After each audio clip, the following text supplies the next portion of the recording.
Welcome to the YouTube Foul Play YouTube channel.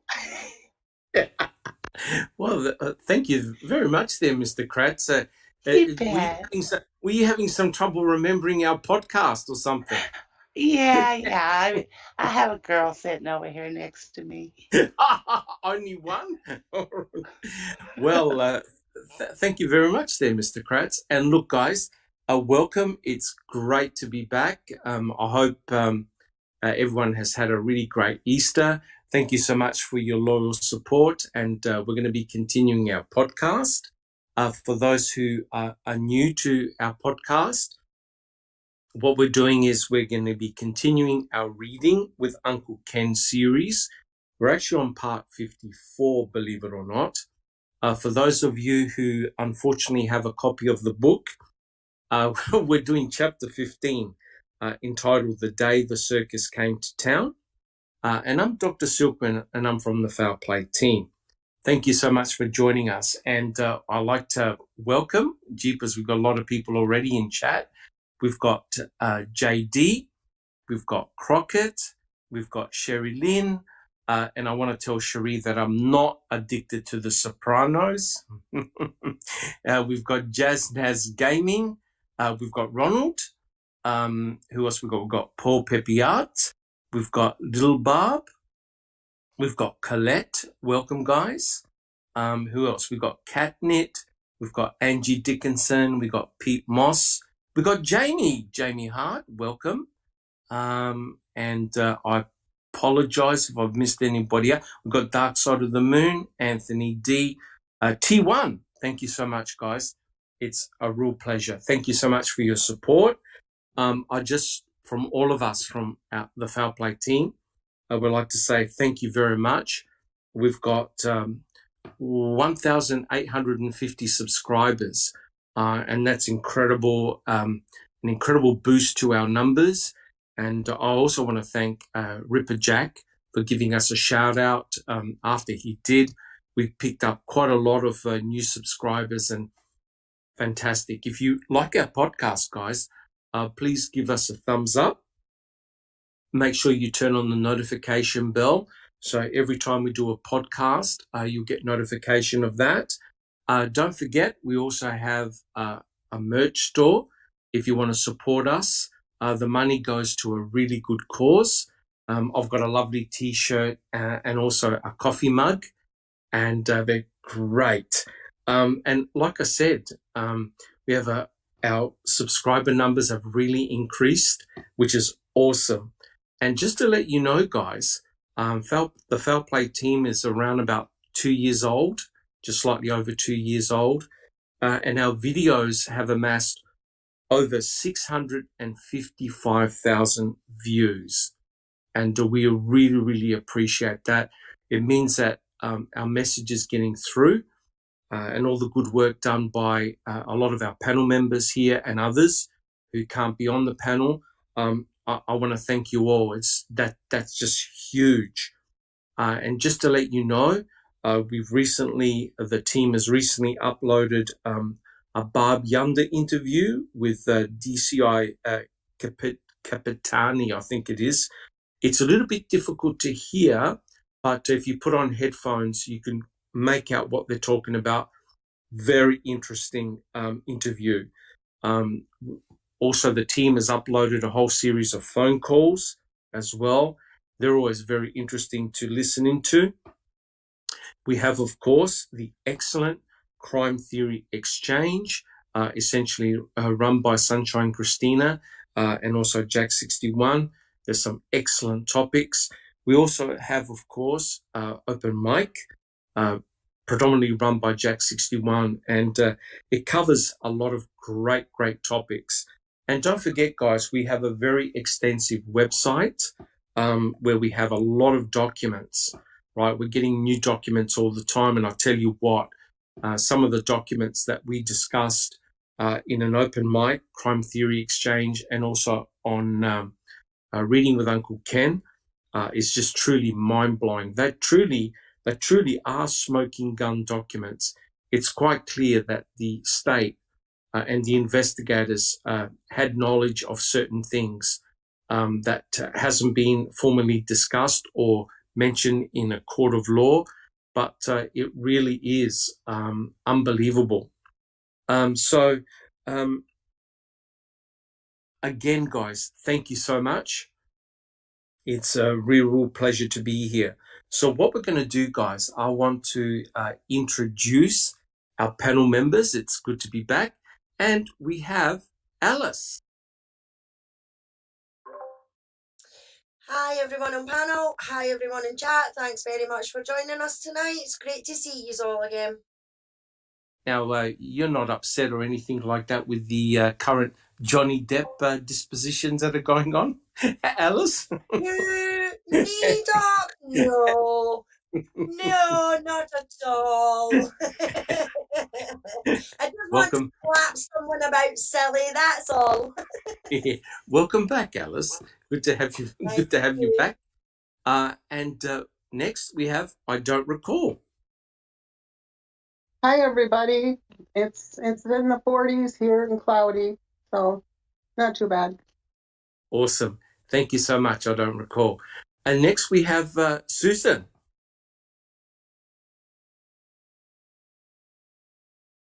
Oh, there it is. Hey, Doc. Hey, everybody. Hi, everyone in chat. It's fabulous here. I just went camping last night, had a wonderful time. So I'm ready to roast Kenny Boy. Oh, good. Thank you so much, Susan. Good to see you here. And next we have Jack61. Hello, Doc, everybody in chat. Doc, we had 80 degrees today. Won't last, but ooh. Yeah, really nice. Good to be, huh? Yeah, almost a heat wave. For one day, yeah, but I think tomorrow's supposed to be like 55, so it's not going to last. But, we'll take the day. Awesome. Fantastic. Thank you so much, Jack61. Oh, and welcome back, Neverly. Well, thank you, Dr. Soprano.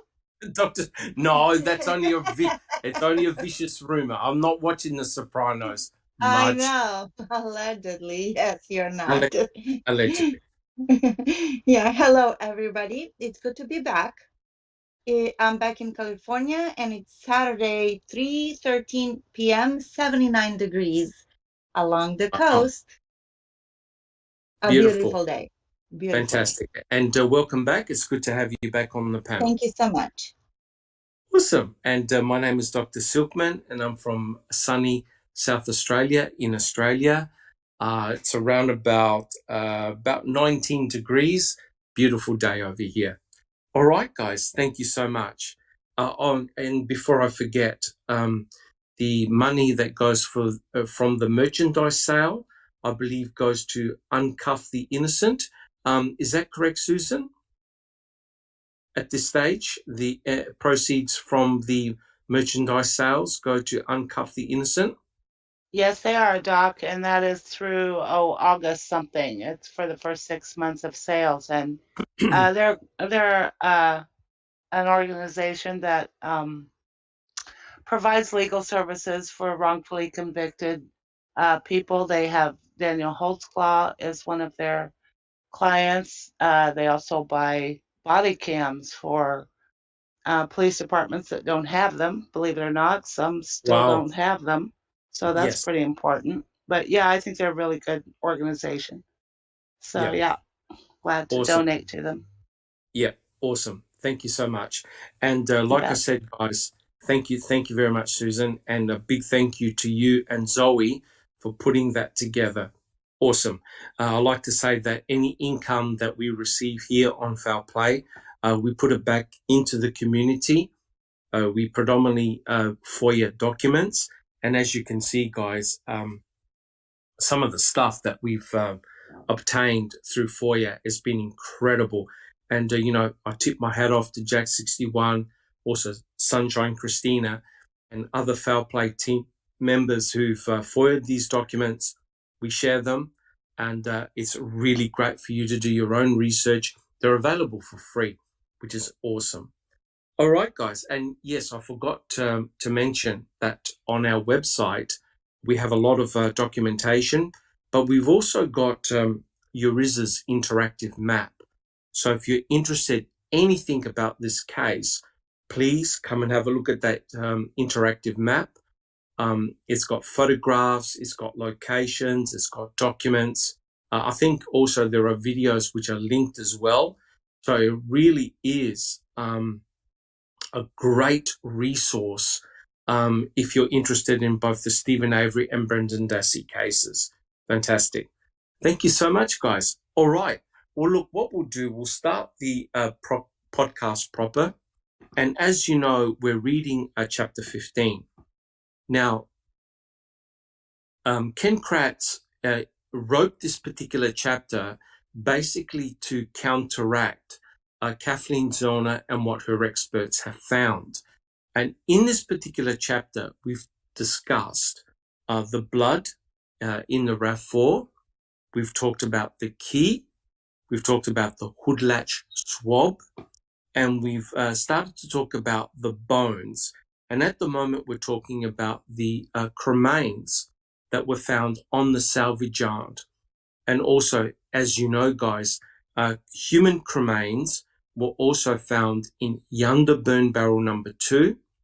And eventually, human cremains, cut, burnt cremains, were also found in the Manitowoc County gravel pit. Unfortunately, through the action of Dr. Eisenberg, she never discussed the human cremains found at the Manitowoc County gravel pit. Mr. Ken Kratz, how much time did he want to spend on those cremains at the Manitowoc County gravel pit? How many hours and days did he want to talk? Can anyone give me an answer on the panel? Jack 61. 20 seconds. 20 seconds. 20 seconds, guys. 20 seconds. So it's pretty obvious that Mr. Kratz did not want to talk about those cremains in the Manitowoc County gravel pit. So what we'll do, we'll start the podcast proper. Now, where we're going to go today, we're going to be discussing the burn pit. Now, this is the burn pit in that was found just outside Stephen Avery's home. Now, what is interesting about the burn pit? There are many, many things which are interesting about the burn pit, but cremains were not found on the 5th, the 6th, the 7th. They were eventually found on the 8th, right? What is very interesting was that there was no coroner present. There was no forensic anthropologist present at the salvage site. So the human cremain or the cremains at that stage were gathered up by investigators. So you had no coroner and you had no forensic anthropologist.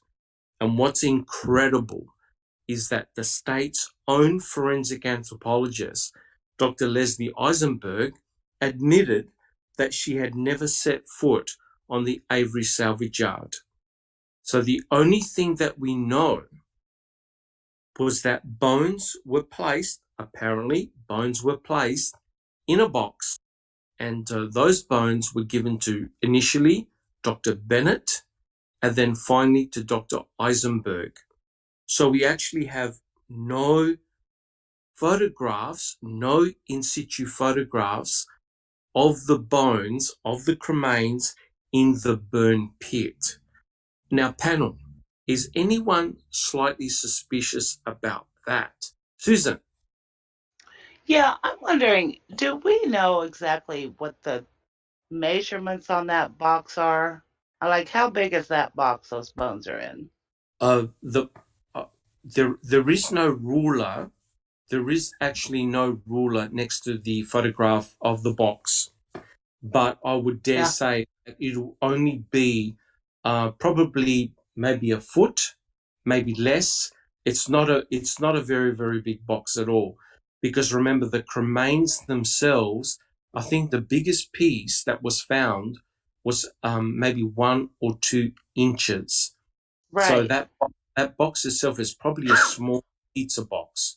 I would say, I think Susan. it's even smaller than that, but it would have been It nice could. if they'd put a ruler there. Correct. Normally what they do, they put a ruler to get an estimation of size.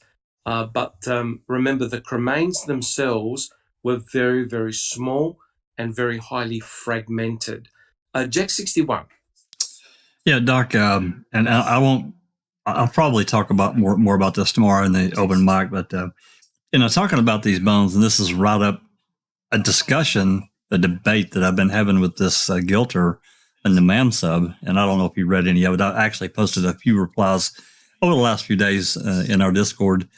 But this person is falling back on DeHaan's affidavit and trying to twist what DeHaan said in paragraph 17. And if you read the entirety of paragraph 17, I had read it before. But Yora's, our brother Yora's, he reminded me the other day of a few passages within paragraph 17 of what DeHaan actually said. And I actually went back and read it, the entire thing. And basically, there are a few photos of pre-dig or pre-destroying the pit. And I say few. Correct. There's one, if I'm recalling, it's a pile of leaves with whatever. Oh, yeah. But here's the entirety of all of it. Well, actually, there's two things. Nothing is identified. Not forensically. No. It's a guess. It could be a white rock. It could be whatever. We don't know what it is. Correct. Number two. Go ahead. Mm-hmm. I was going to say, you're not going to get leaves intermingled with material that's just been burnt. Right? Exactly. You're right. You're not going to get leaves there. Yep. And the last thing before I mute up, remember, Fassbender sent an email to Ertl looking for pictures of the burn pit. This was June 30th, 2006. 7 freaking months after the fact. And this guy was wanting to say that there's pictures that DeHaan saw that Kratz did not present in court and we have no access to. And I'm sorry, I don't agree at all. No. Oh, God, no. Absolutely not.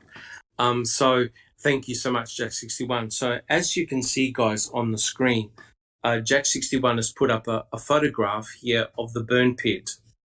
Now, I'll tell you right now, every photograph you see with Bear in it, the dog, Stephen Avery's dog, is an in situ picture.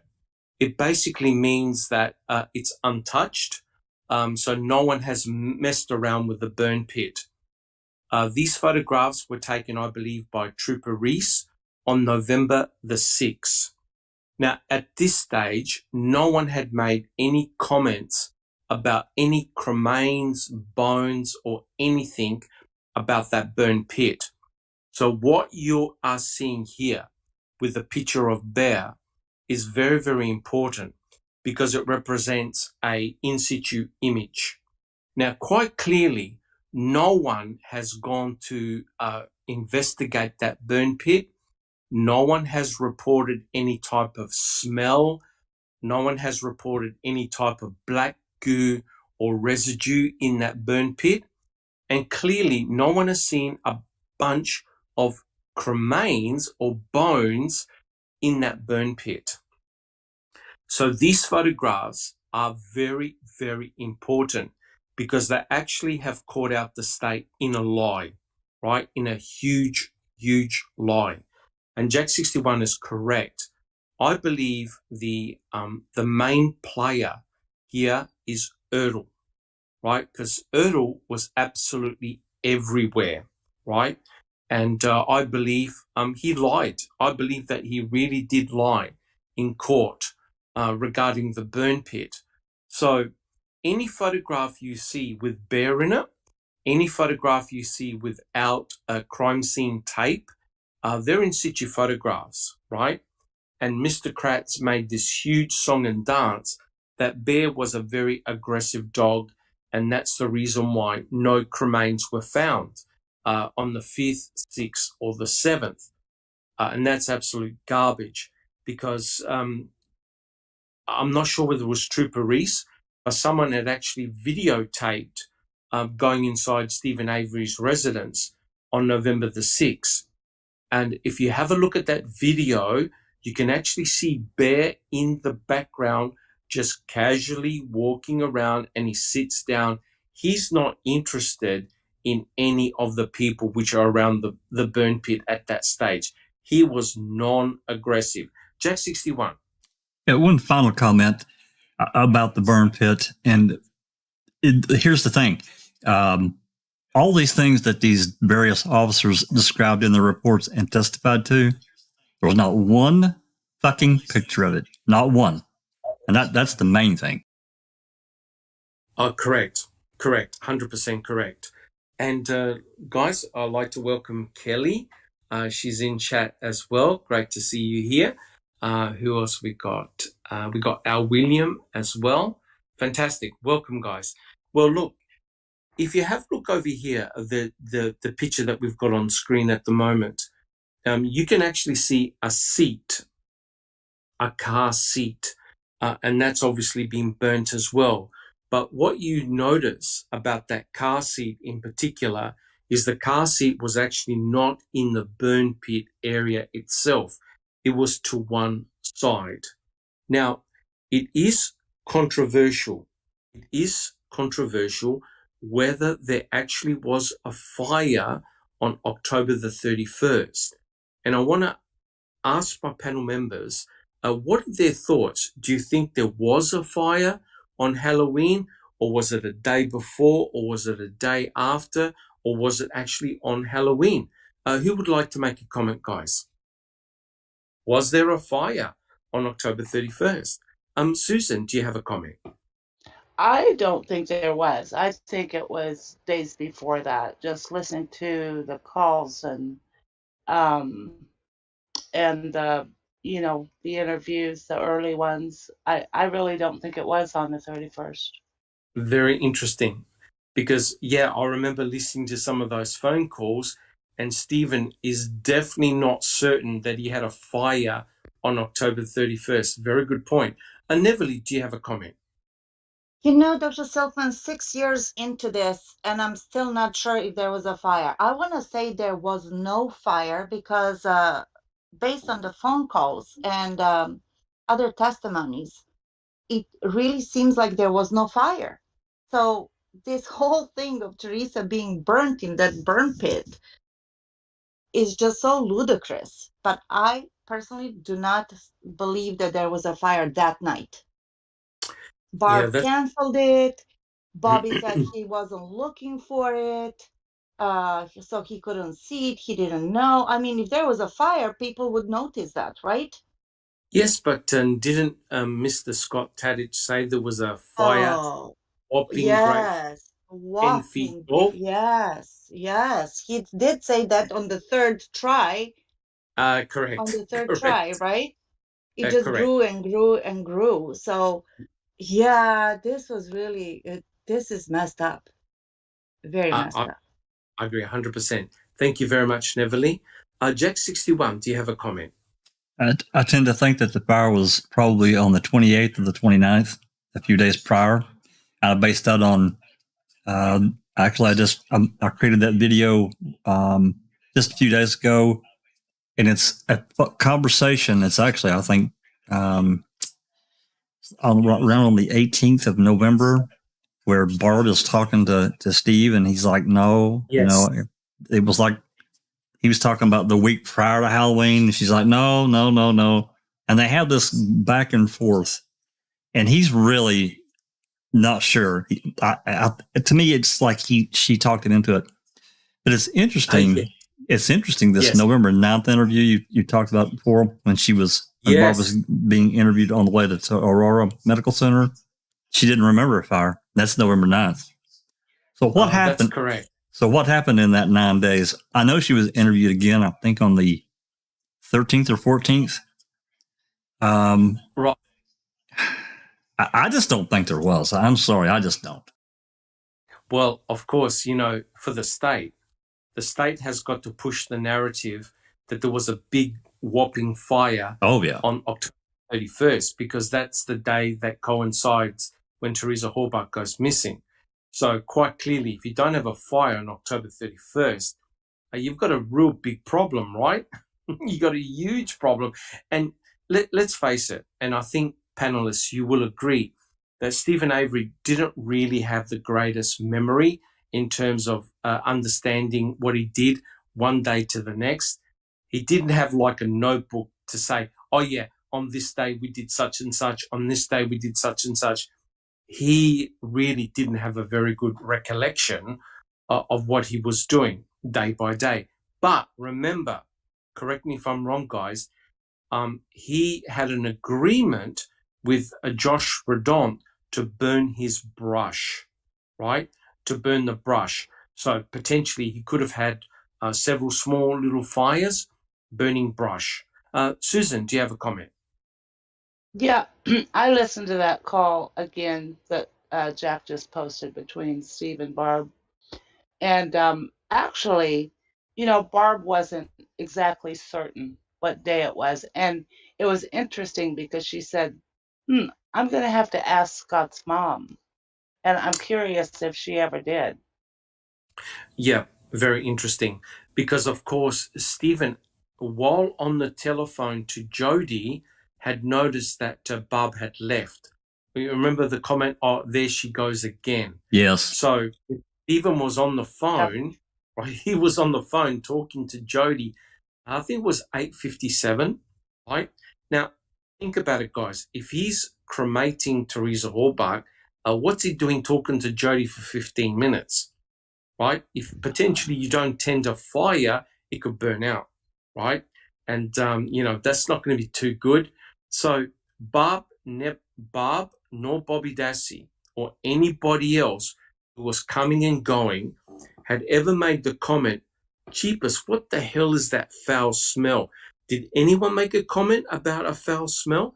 Susan, do you have a comment? Yeah, I was just going to say, Barb remembers that fire being when they went to the hospital, but she wasn't sure which day they went to the hospital. Correct. So, it could have been 3 days before that. Correct. And, just by looking at a burn pit, you're not going to be able to establish when that fire was actually lit. And, being country people, lighting small fires to get rid of garbage and stuff like that, that's normal. That happens all the time. Neverly, do you have a comment? Yes, you just said something that triggered me, which is the smell, that nobody reported that vile smell. And I'm going to say it again. I've said it for the last how many years. If there was something significant happening there, people would remember that. Not one, not two, everybody would say that there was a vile smell. Not just the residents on the salvage yard, but people around there too, because that smell is so correct. putrid and so prevalent. It's like nothing else. So somebody would say that. If Stephen had, if somebody said Stephen was making hot dogs because we could smell the barbecue, that's a significant memory, right? That's 100% correct. Right? But nothing else was mentioned. And, we had Mr. Metz, and that was kind of disputed. Plus, it was like 4 miles away or whatnot. Yes. So the smell really is something that bugged me. So we don't know if there was a fire or not. Most people agree that there was no fire. There was no smell, right? Stephen is on the phone twice with Jody. People are coming and going. When in the world did he have a chance to do all of that to poor Teresa? Come on. 100% correct. And if I could just answer the question from Paul Pepiat, smelled it when on the golf course. That's correct. But he smelled smoke. He didn't make the comment. It was plastic burning. Of a putrid smell. Correct. Yes. Now, there was sort of like a suggestion that the smoke was either coming from the burn pit itself or from the burn barrel. Stephen Avery had a burn barrel at the front of his property, and the burn pit was behind his or close to his garage. So it's sort of like a matter of debate of where the origin of the smoke was coming from. I know that Josh Redont from his property said that he saw a fire coming in the direction of the Stephen Avery residence, but he wasn't 100% sure where it was coming from. Alice, do you have a comment? Thank you, Paul Pip. Yeah, for that comment.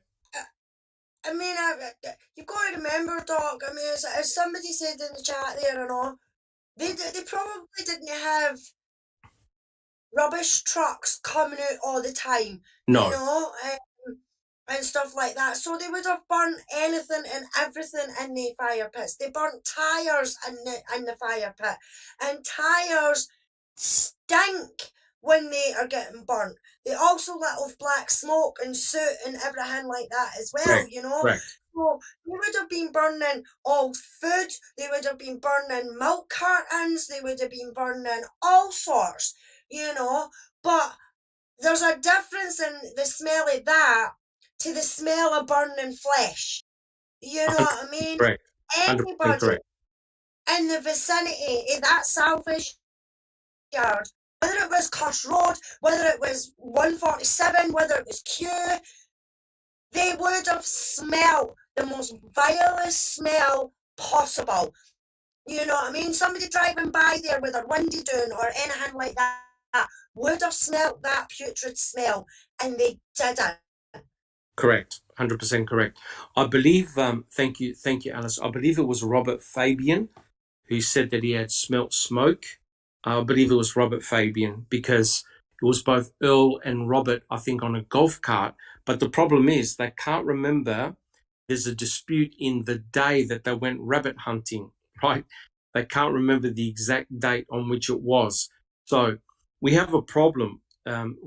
Obviously, there's evidence of burning in the burn pit, but we don't actually know the precise day or time that fire was lit, right? So we discussed this, right? In order to convert a human being to small, tiny bone fragments, you need basically two things. You need a huge supply of fuel, and you need plenty of oxygen as well. The other important thing is that you need direct heat, right? If you've ever seen a video of a professional crematoria, a cremation of a human being, what you note is the heat is directly placed towards the body, right? That heat is very, very important, direct heat. The problem with an open burn pit is that's the problem.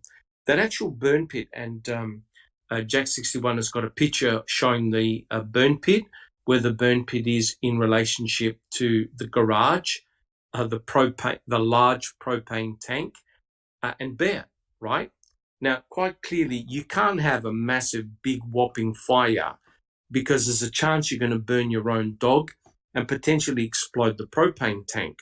So I think I'm not sure whether Scott Tadich was placed under pressure, but there is no way of a fire being 10 feet tall as the garage. Neverly, do you have a comment? Yes. With burning a body, as you said, we know what a body looks like when it's done being in the crematorium, right? Correct. So these remains that were found allegedly of Teresa, that they were as big as 2.5 inches, maybe 4. That was like the biggest. I think it was the shin bone. If they found a corpse, that would be one thing.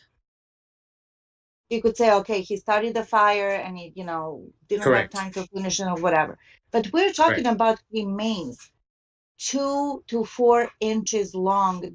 Those were the biggest. That were the biggest ones. The biggest. So there's no way in the world that whatever Kratz and Gunn and Fallon are talking about, that actually happened. There is no scientific way. That's 100% that it correct. happened that way. If they found a scorched torso, body, fine. We can talk about it and debate further. But this way, this is preposterous. Is that a word? Yes, it is. It is. Okay. And if you, thank you, Neverly. And if you have a look now on screen, that's the box of bones. Now, I know that Ziploc bag, you can get them in various sizes. That probably holds a sandwich, about the size of a sandwich. So that box itself is actually quite small. And we'll talk about that in a second. So guys, what you see here on the screen is what was allegedly sifted from the burn pit, right? Allegedly sifted from the burn pit. So let me tell you the story. So no cremains were seen or found on the 5th, 6th, and 7th. Jack 61, do you have a comment? Well, just briefly, Doc, and talking about the size of that box, I think you probably were pretty close. You said roughly a foot long. It is interesting that they didn't put a scale beside it. But yeah, I'm guessing 10 to 12 inches long and probably, 8 inches deep and probably like a couple inches high, maybe 3 at most. The whole thing, and that's another part of the story, is that none of those bones were tagged, number one. They weren't geotagged, number two. They were given to Bennett, come from somewhere, and then thrown on Eisenberg's doorstep with nothing. She says it in her report. She didn't know where they came from. 100% correct. And it was very embarrassing, actually, because when Strang questioned Dr. Eisenberg, she had to admit that she had never stepped foot on the Avery salvage yard. And let's think about this, guys. If you're investigating a murder or a serious crime like this, and you come across bones, cremains, if you're not a coroner or a forensic anthropologist, you have no idea what those cremains are. They could be animal, they could be human. You've got no idea. So if you come across cremains, unless you're a forensic anthropologist or a coroner, you don't touch anything. You do not touch anything. You call in the appropriate authorities, those who have experience with crime scenes like this, and those who have the ability to distinguish between a human and an animal bone, because you don't want to waste hours and hours on a sifting process whereby all those cremains could have simply been from barbecue meat or from a deer, right? So what the state did is truly off the charts and remarkable. Alice, do you have a comment? It's actually TTM Fangirl. Hello, TTM. Thanks for coming. She says, Dr. Silkman, did they even test the soil for bodily fluids? Surely some of the body juices would have seeped into the soil if she was truly burned there. Correct. And there's no indication of any type of pyrolysis. So essentially what happens is if you burn a body, whether it's an animal body or a human body, through the process of cremation, you've got a lot of fat, muscle, tissue, that's all organic matter. Eventually that's going to burn away and it's going to leave a black residue and goo. It's very distinctive apparently, on the bottom. Now, Stephen Avery's burn pit really should be called a burn area, because it was around about 4 by 5 feet. It was the size of a coffee table. It was very, very small, right? And it's pretty obvious that people that have got experience, that have seen human cadavers burn in burn pits and crematoria, know that you need a constant supply of fuel, oxygenation, and direct heat. The other important thing, guys, is that you need time. Around about 6 to 8 hours in a burn pit like this, that you keep on topping up with fuel and you keep on tending the fire, you need a lot of time. Stephen Avery didn't have the fuel. I don't care what any guilter says about tires, right? Because the remarkable thing is that, don't worry, Strang and Buting, they were on the ball, and they asked Dr. Eisenberg, did you smell anything when you opened up the containers of the bones? Nope. Did you notice any type of rubber residue on any of those cremains? Nope. And if you have a look at those bones in a box, what you'll see is they're clean. You see no tire residue. You see no other type of debris, absolutely nothing. Now, let me tell you the story of what actually happened. So remember, we have the events of November the 7th, Cuss Road. We've got the documents that talk about hits by the dogs, both cadaver and scent dogs, on loose soil, the so-called clandestine burial site at Cuss Road.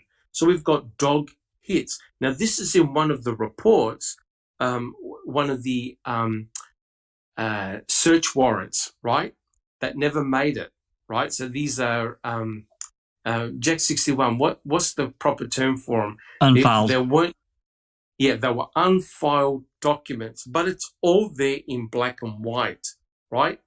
But the most damning admission was a report, a file written by Kratz and Fallon that talked about remains or bones found at the clandestine burial site.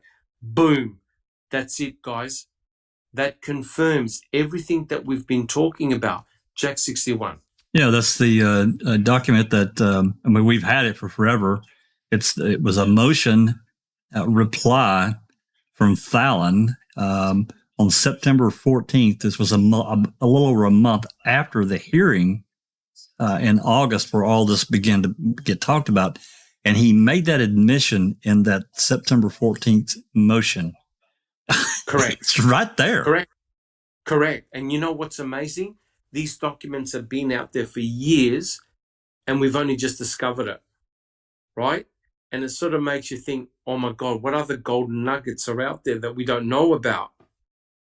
And the reason why that's so important is because, guys, you can have a look at any of the photographs taken at Cuss Road. The very first thing that's going to come to your head is that it represents a proper crime scene, right? It was treated like a proper crime scene. And the reason why Kratz and Fallon wrote that document was because of the complaint of why they kept on issuing new search warrants, right? They kept on issuing new search warrants because they kept on getting new investigative leads, right? And Fallon and Kratz let it slip that there were remains found at Cuss Road, right? This is November the 7th. Well, on November the 8th, I think it was Jolst, correct me if I'm wrong, he found a bone. Now, wait for it. That bone was not in the burn pit. It was in the grass. And I think he called over Studevant, who said, yeah, that looks like a human bone. After that, they called in the crime lab. And that's when John Erdl came along with his team. Now, what they did was remarkable. They didn't start taking in situ photographs, right? They didn't call a coroner. They didn't even call a forensic anthropologist. Believe it or not, what they did was they set up sifting equipment, and they used a little spade, and they shoved up all the ash that was in the burn pit only in the burn pit, and they sifted it, right? And because it got dark, they stopped everything and they put a tarp on the top. So they didn't know what they were sifting. And officers were asking Erdl, is this a bone? And he goes, if it looks like a bone, put it in the box. Yeah, right. Alice, do you have a comment? TTM, another question. She says, but didn't they say there was a black crust, which I know to be tire rubber? Did they test the crust that they talk about? No, they didn't. And you're correct. You're correct. That black crust was on top. The black crust was not on the bottom. And the actual ash pile was only, I believe, a couple of centimeters. It wasn't very big at all. You got to understand that burn pit was not very big at all. So the way that burn pit was constructed, it's like he got an end loader with a bucket and scooped a bunch of dirt out, and that was it. So the actual burn area was not very deep at all. It was a small burn area. On top, that top layer you see, Alice, on the top is the black crust, likely due to tire residue. They never tested it, right? They never tested that. And it's very likely packed because it had rained. So everything got compressed down. So that top black layer you see is likely due to tire residue. But they didn't find any evidence of any type of pyrolysis, which is on the bottom. But essentially, if you burn a body, all the organic material, once it evaporates and burns, is going to be on the bottom, not on the top. That crust you see on the top is a layer of ash and also probably tire residue as well. Correct. Excellent question, TTM Fangirl. Do we have any other questions, Alice? No, but I just want to say Shane Henry has said all this happened because Barb was too busy going to divorce court while watching Prison Break. I mean, that's a load of nonsense, Shane Henry. And if you can't be in the chat without spewing a load of nonsense, then what is the point of you being here, to be honest? Not everything is Barb's fault, you know. She was pressured just as much as anybody else in the family. And if you can't go over that, then why are you here? Yeah, I mean, look, I am Shane, you know, all jokes aside, I understand your passion. I understand your concern. But unless you were there, you've got no idea. Because I'm telling you right now, we've listened to many phone calls. We've read many interviews. The entire family was under pressure. They were all under immense pressure. If you listen to the latest phone call, like I said, the Barb Yunda interview with the DCI, you can see that the type of questions that were being fired at Barb, I'm telling you right now, it would have been a horrible situation for all of them in that family. It would have not have been easy at all. So Shane, I understand your passion. I really do appreciate that. But to point a finger of blame at just one person, I do believe is wrong.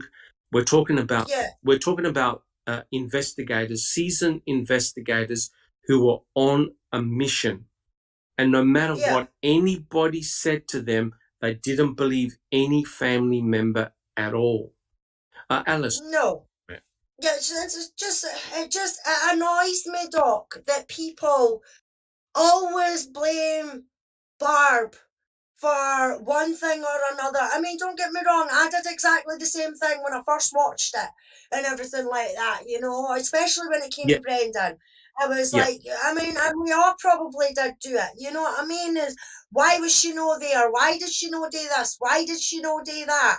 But the more and more that I've read into this case, and the more and more that I see and I learn, and speaking to other people, especially people that were close to it, that family was put through the ringer. She would have been told and threatened that it was either her brother or her sons. You know, just one son. That's her correct. son. You know what I mean? They could have threatened her with going, well, if we're not going to get Stephen, then we're going to go for Bobby, we're going to go for Brendan, we're going to go for Blaine. Why? Because they lived on and near the property. You know what I mean? So we don't know what exactly happened there because none of us were there. We can only speculate what happened. You know what I mean? But with the information that we found through phone calls and FOIAs and everything like that, and what we've seen and heard is that all of that family were pressured at some point or another. You know what I mean? I bet if Barb was caught with a bit of weed, you know, oh, well, that's it, she's going to go to jail for 5 years. You know what I mean? And she's like, bugger that, right, I'll say what you want. You know what Yeah. I mean?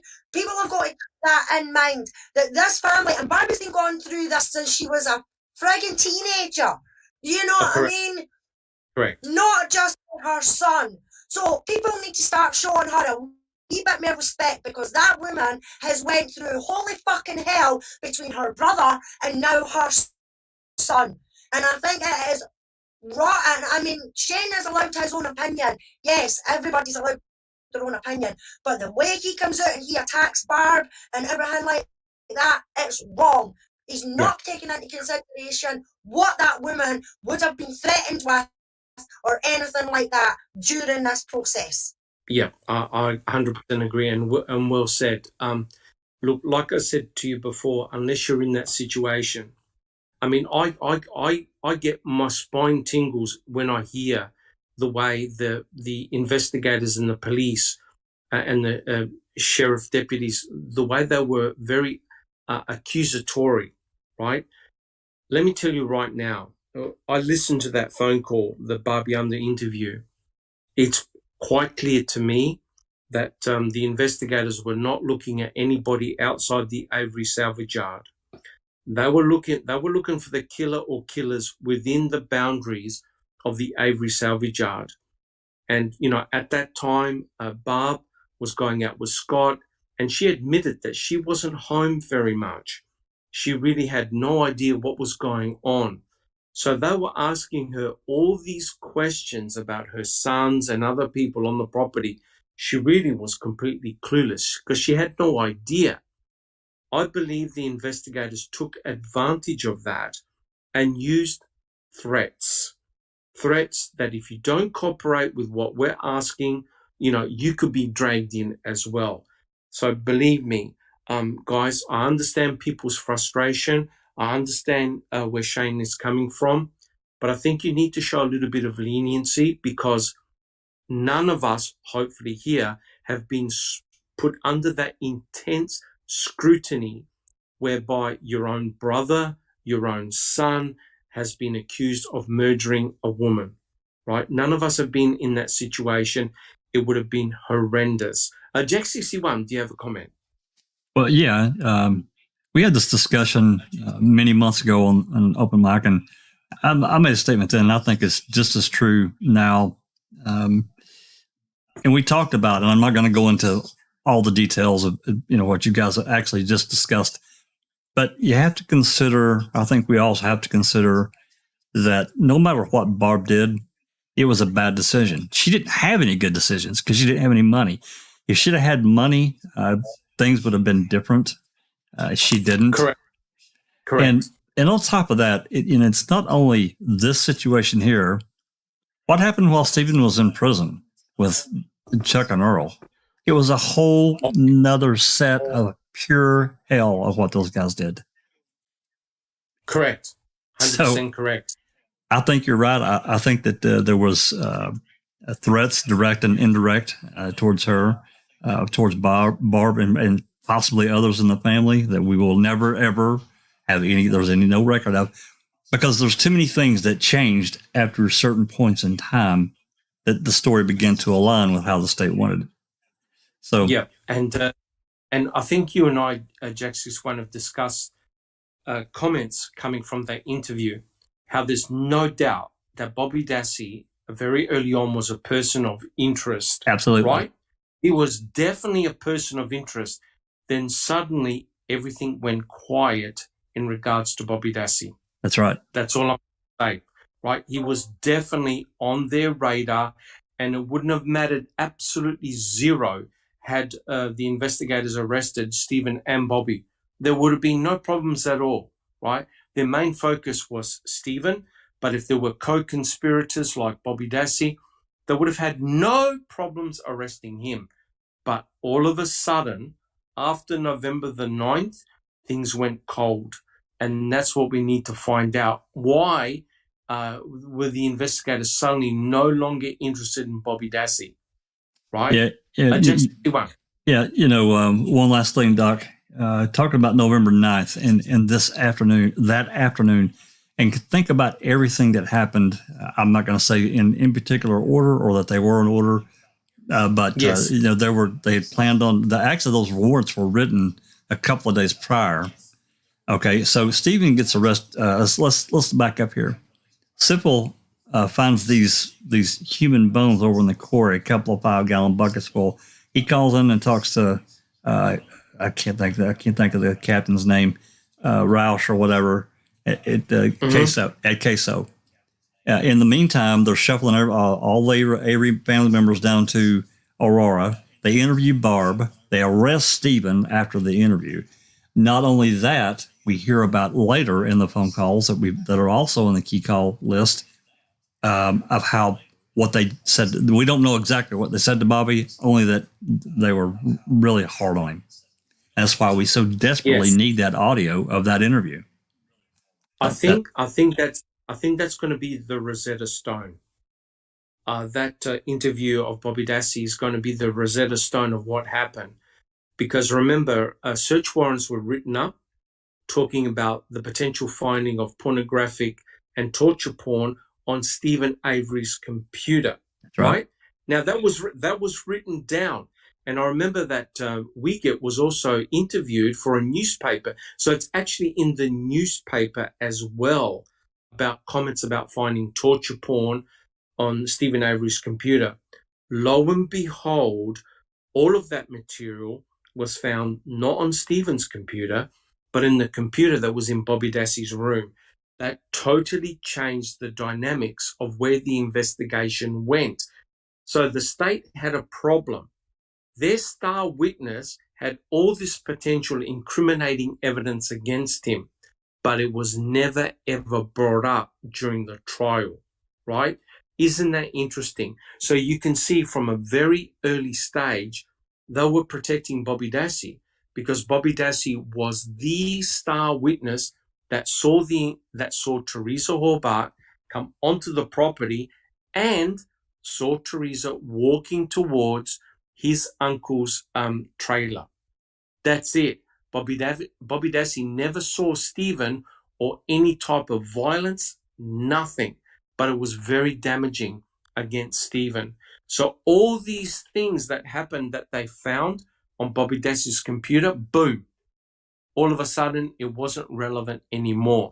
But had that material been found on Stephen's, it would have made front page news. Guys, do you agree or not? Do you agree? Absolutely. Yeah, absolutely. All right, guys. Well, let's get back to the burn. Let's get back to the burn pit. So you can see the picture here of what we've got. Now, that big pile of stuff, you can see that there are leaves there intermingled with leaves.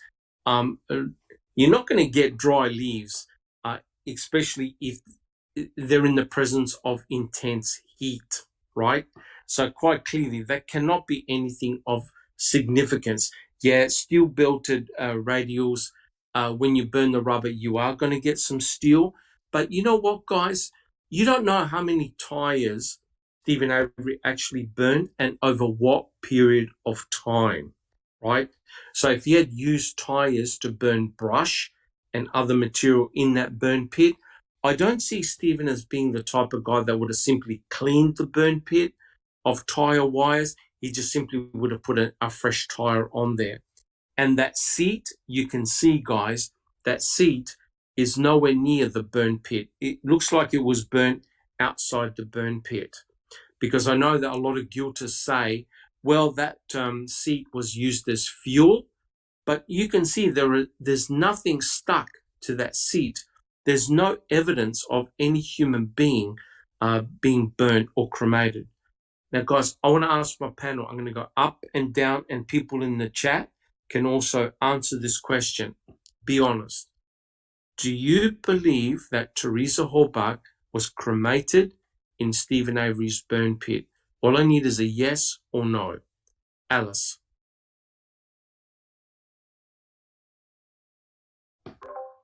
No. Thank you. I don't recall. No, no way. Susan. No. Jack 61. Not a chance in hell. Neverly. No fucking way. Okay, well, welcome back to the panel. Well, absolutely. Well, I'm passionate. Yes, correct. There's absolutely no way that a human being has been cremated in that small burn pit. Now, here's the question. How on earth did Kratz get away with this bullshit and convince a judge and a jury that Teresa Horbach was cremated in that burn pit? Is it because of the cremains, right? You look at the physics of that burn pit. It's small, it's open. Stephen Avery didn't have enough fuel. Otherwise, there'll be evidence of ash absolutely everywhere. And he certainly didn't have the time. Susan, do you have a comment? And I don't really think the jury had a good enough idea of that burn pit. It was completely gone by the time the trial That's it. started. And yeah, I just don't think they had a real perception of what that pit was. 100% correct.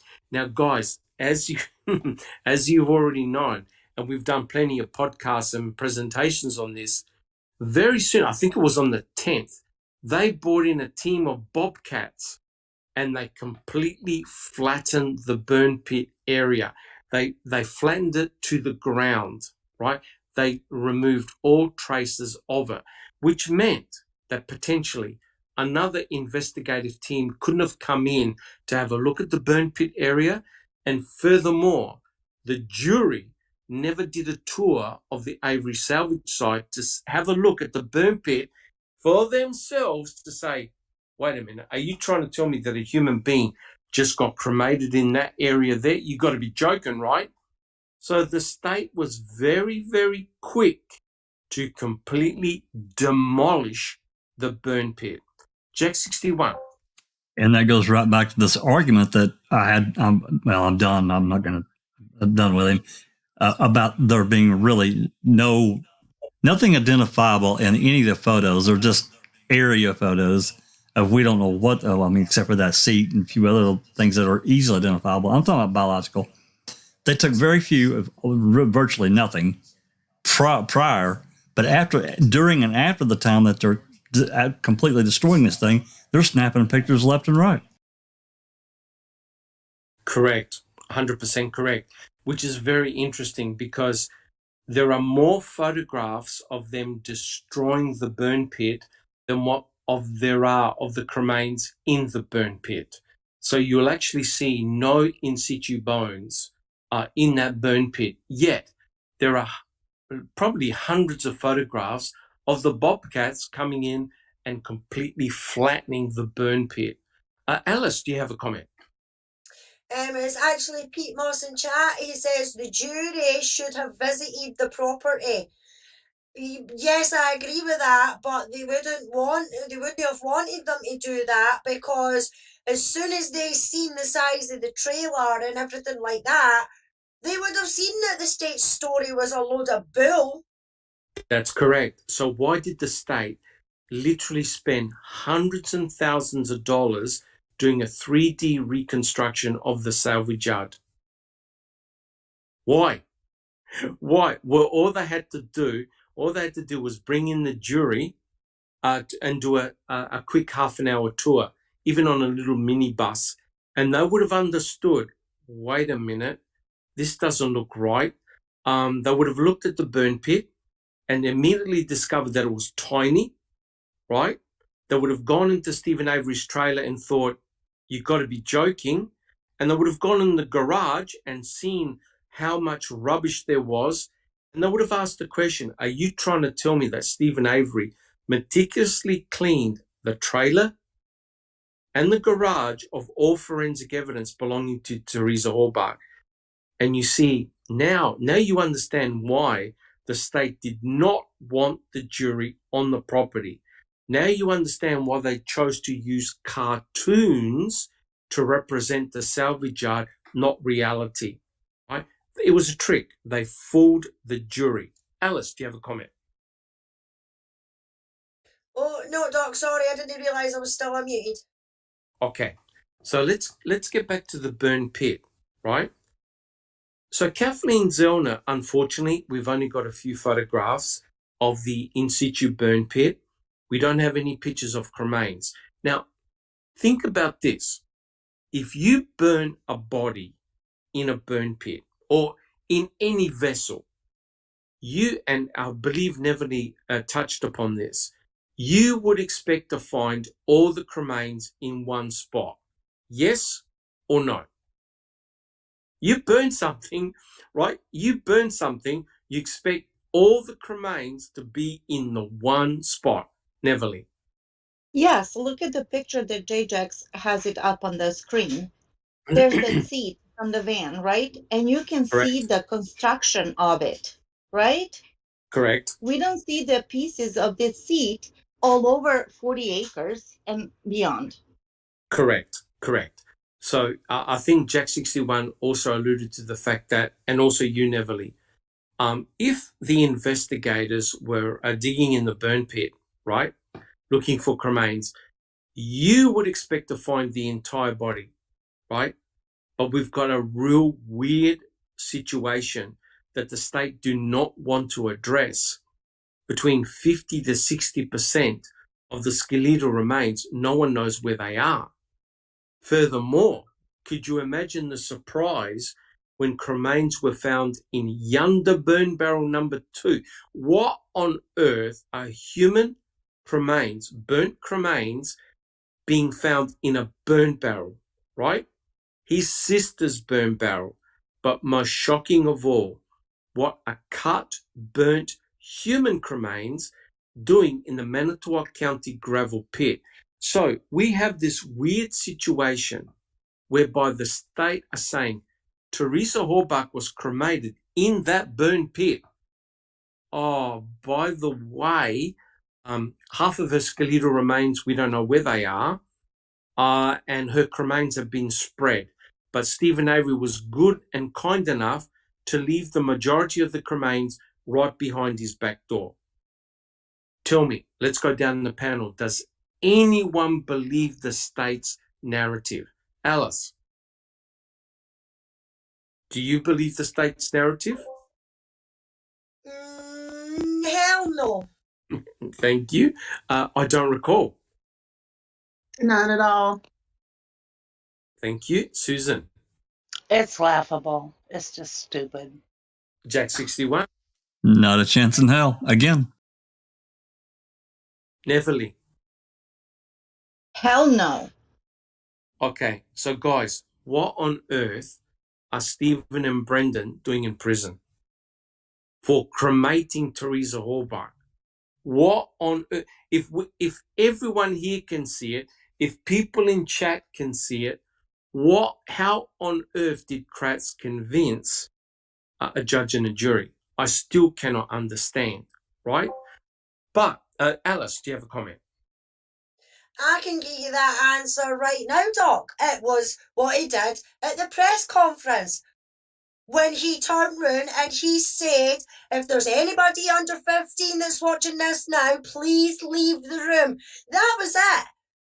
Everybody that watched that on TV from that point on said that Brendan and Stephen were guilty. That's it. That's where all the came is that press conference. He tainted the jury pool with that press conference and that press conference alone. So Stephen and Brendan had no chance in hell when they actually got to court because the damage was already done. Correct. 100% correct. And if I could just remark on Shane Henry. Shane, mate, I understand your passion. I understand freedom of speech, but try and keep focused, right? I understand where you're coming from, mate. Try and keep focused, right? We're discussing the burn pit here, right? We're trying to prove that the state's narrative was complete and utter garbage. Now, don't forget, Fassbender and Wiegert had interviewed or interrogated Brendan Dassey, and they asked him, what did you do to Teresa's body? And Brendan said, I picked up the feet, my uncle picked up the shoulders, and we put her on the fire whole in One piece. And what's disgusting is that Fassbender and Wiegert knew that Teresa Horbach had been cut up into pieces, right? And Brendan Dassey never, ever gave the impression or ever stated, oh, yeah, we chopped her up and we put her in the fire. Ken Kratz alludes that the cut marks on the bones are due to gardening implements, right? So hence the mutilation of a corpse. Ken Kratz never said, oh, by the way, there were fine, straight cut marks in bones. Trust me, a rake, a shovel is never going to cause a fine blade cut in a bone. Now, this is going to blow your mind. I believe Jack 61, I'm not sure whether he's got a picture or not, but there was, Erdl described the fact that they found a blade near the burn pit. Can you believe that the state investigators never collected the blade and they never tested any of the instruments for the presence of human tissue or blood on those instruments? So if you're chopping up a body with a saw or a shovel or whatever, or a rake, you're going to find flesh and other body parts or components on those instruments. Can you believe that the state never forensically tested any of those instruments? And the answer is obvious. There was nothing on them. Jack 61. Interesting comment about that, Doc, is that they drug the shovel and the rake, at least, into trial and showed them off. Correct. So, you've got this bizarre situation whereby Erdl comes along and all he simply does is he puts up his sifting equipment up. He's got no idea what he's sifting, and he digs up the ash. Just now, he didn't even collect the bones that were outside on the grass. He sifted the ash in the burn pit area alone, right? So he had a double sifting equipment. He was able to find some metallic parts, rivets, some parts of clothing, etc., gathered up those cremains. They were put in a box, and that box of cremains were handed over to Bennett and then to Eisenberg. And that's it. So you've got to trust Erdl's recollections of what took place.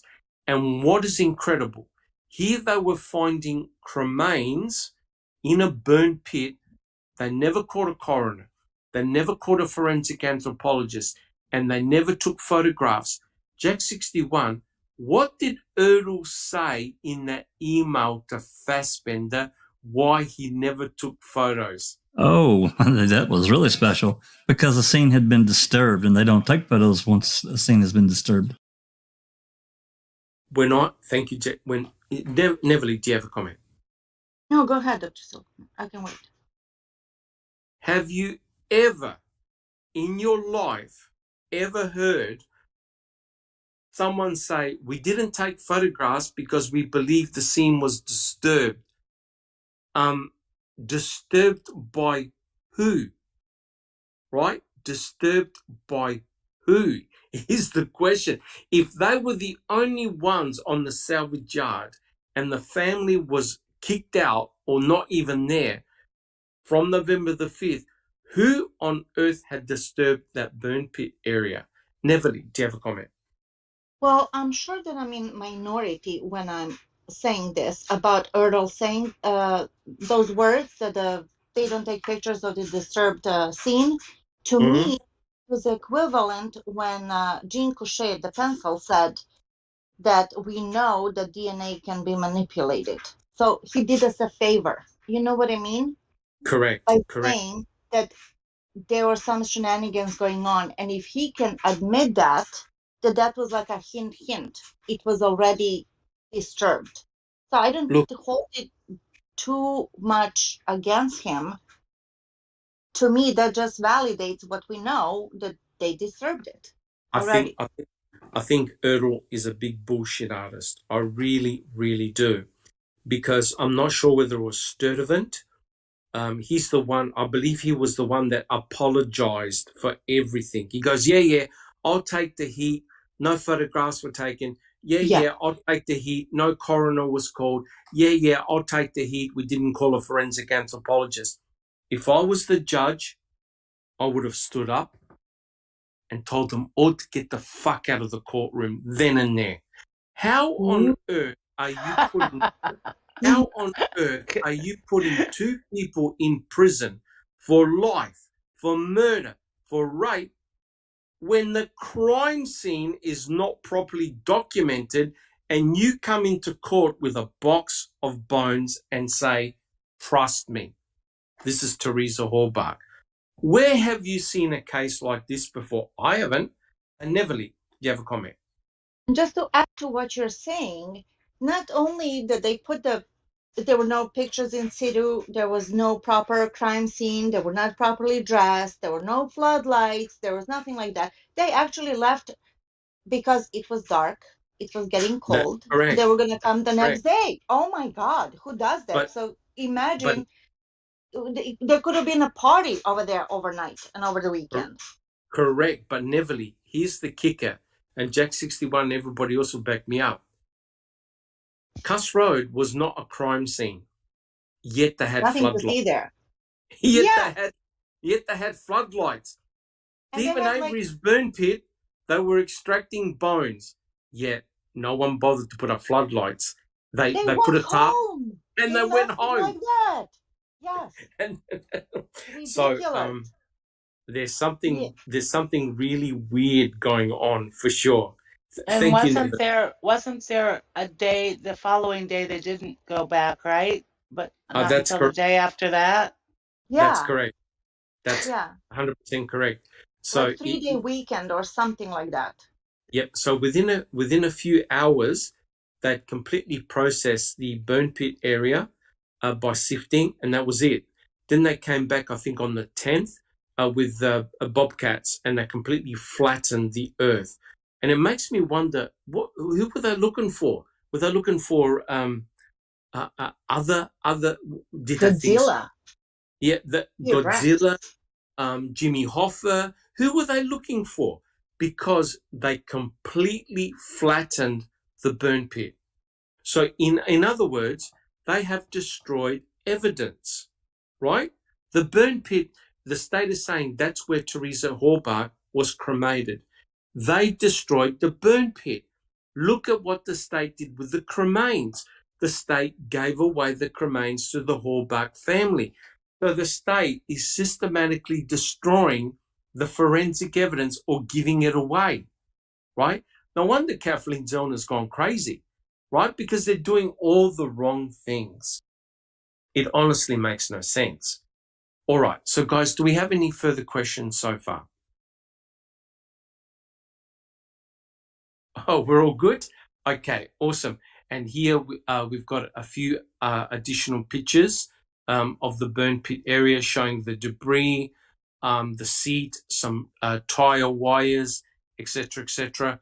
And the state were trying to say that Teresa Halbach was co-burnt with tires, but there's absolutely no evidence to associate the cremains with any burning of tires. That's a big problem. Jack 61. Yeah, I was just going to add that, Doc, and just as a reminder to people, these last couple of photographs I'm showing here are from Trooper Reese on the 6th. Correct. I'm telling you right now, the most important photographs are from Trooper Reese because the state at that stage had no idea about the burn pit. They did not associate the burn pit with any form of crime, right? So those photographs you see, the best one is when you have Bear standing on the top of near the burn pit area. Because what is remarkable here, if you zoom in, Jack 61, are you able to zoom in a little bit into the burn pit itself, into where the ash is? All right. So that area there that contains the ash, the state are saying that Teresa Hallbark has been cremated in that area there, right? Now you think about it. Trooper Reese obviously came fairly close to that burn pit. One, no one ever says, oh my God, what is that horrible stench? Two, no one said, oh, what are these bones doing over here? So they were completely clueless on November the 6th. So what the state is saying to you is in that burn pit area is Teresa Hallbark's remains, right? But if you go with a planting scenario, Teresa Hallbark's remains were dumped there after November the 7th, right? Which is very interesting. I don't remember whether it was Sturdivant or another officer. They were asked during the trial, describe me where the cremains were. And you know what he said? They were in a pile in the center of that burn pit. In a pile. Guys, have a look at that. You see no bones that are in a pile. So something happened between November the 6th and November the 8th, right? Something happened. So if you're going with a planting scenario, you simply bring a bunch of cremains and you dump them in that ash pile, right? And that's it. And on the 8th, they are discovered. And what is remarkable is that they were very, very quick in sifting that burn pit area. They called no coroner, no forensic anthropologist, and by, I think, about 5:30, they were gone, as Neverly pointed out. Now, that's the most, apart from the RAV4, that there is the most important crime scene you're ever going to find. And yet it was done quickly, hurriedly, and with no documentation. None. And I remember Bibi years ago said the most important phrase of the lot. Came in a box, left in a box. I have to agree. Jack 61. And also notice in that photo bear there's no crime scene tape. Nothing's taped off. That's correct. So that means that no one alerted the detectives, the investigators, or the crime lab that, oh, there's something fishy over here. And don't give me the excuse about bear, because they had plenty of animal handlers, right? They could have easily taken the dog. They could have got a family member to have escorted the dog off the property. Ken Kratz used bear for the investigators' incompetence. Now, I'm not sure whether Kratz was aware of the frame setup. He may not have been. But to use bear as an excuse goes to show how pathetic this investigation was from day one. Alice, do you have a comment? Yeah, I mean, where's the ambulance? Where's the red fire truck? Where's the floodlights? You know what I mean? If that's supposed to be the burn site, you know, there is more action on Cush Road than there ever was. I mean, that whole bit that we can see there in that photograph for that garage, all the way round Stephen's trailer, all the way right round the propane tank, everything like that, background to that fire pit, all should have been taped off like Cush Road was taped off. They should have had the tarp, should have had the floodlights, the ambulance, the yellow van, the red van, all the bodies, all should have been at this site, not 100%. Cush Road. 100%. You know, so to me, this was a fire space. It was not even a pit, it's a fire, a burning area, like you say, Doc. And there was a hell of a lot more. I believe that there was maybe a burial site at Cush Road than there ever was on the Avon Salvage Yard. Well, thank you, Alice. Well, that document that has been read out is proof positive to me that cremains were found at the temporary burial site, and the mere fact that they even said that they put in flags and they went easily into the soil, to me is indicative that that soil had been freshly dug up, right? And when you think about all the resources that were at Cuss Road, the hits by the dogs, the mere fact that there were floodlights and a big blue tarp present on Cuss Road, to me is proof positive that's where they found the remains of Teresa Hallbach. Probably most likely her electronics as well. I really do believe that. Jack 61, do you have a comment? I did, but I can't remember what it was. It'll come back to me. I'm sorry. No worries. Alice, do you have a comment? It's actually our William from chat has a question. He said, how many cops were there and how many were at the pit? How many cops were kept away from the pit? There was actually very few people at the burn pit, right? I was actually quite surprised.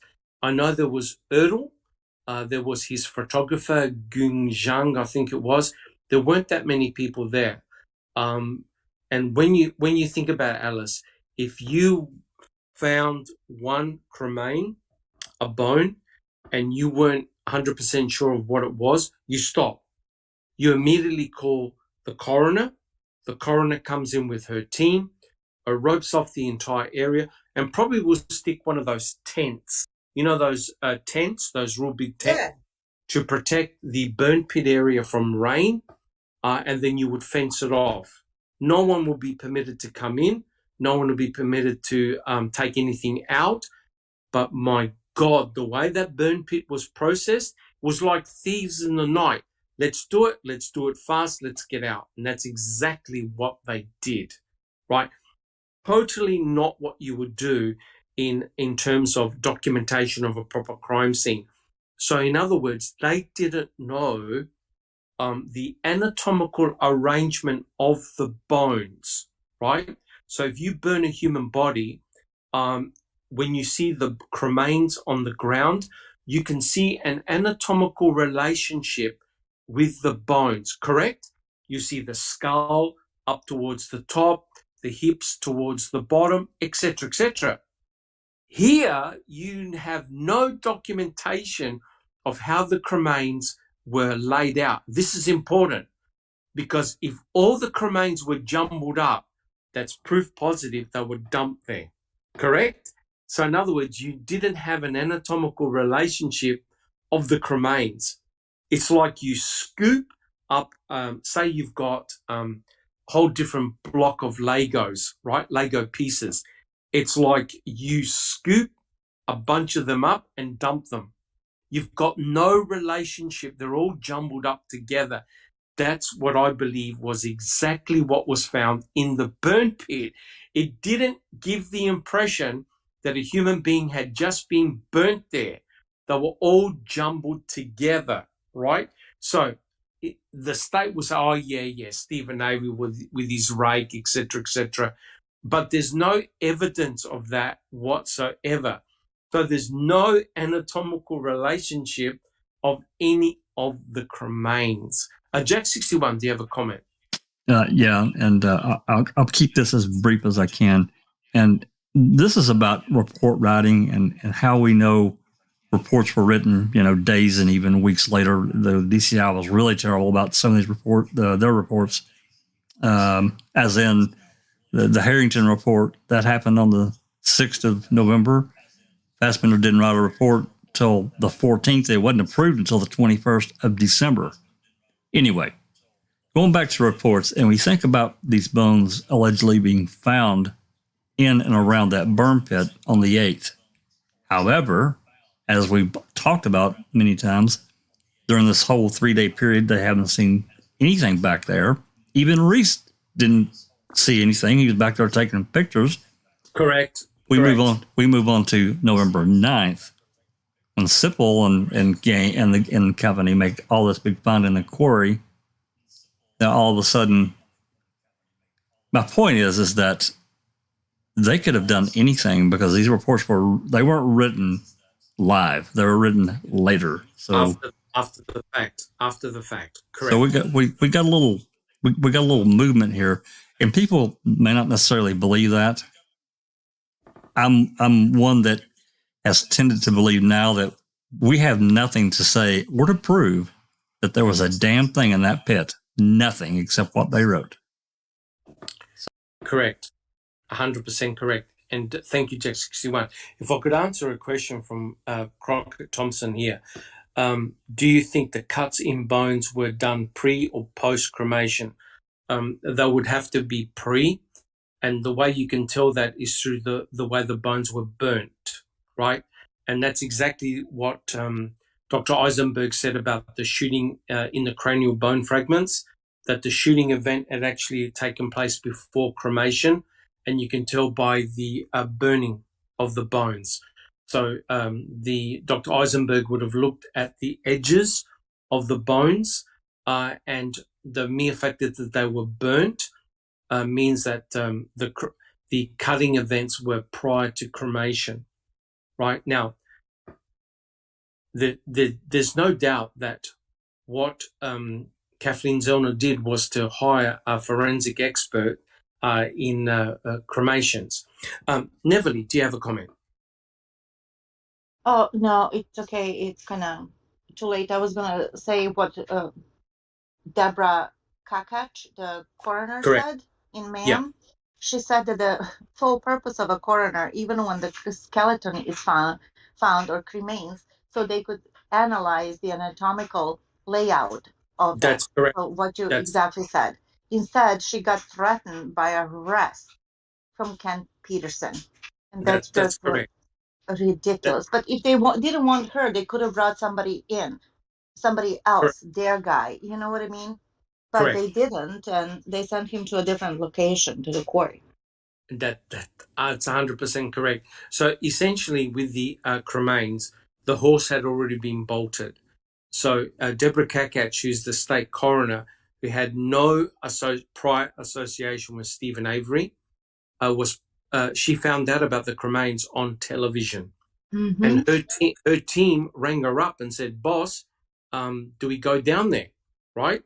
So she, of course, rings up. No, I think the sheriff rang her up. Other people rang her up as well and basically said to her, if you step foot on the salvage yard, you're going to be arrested.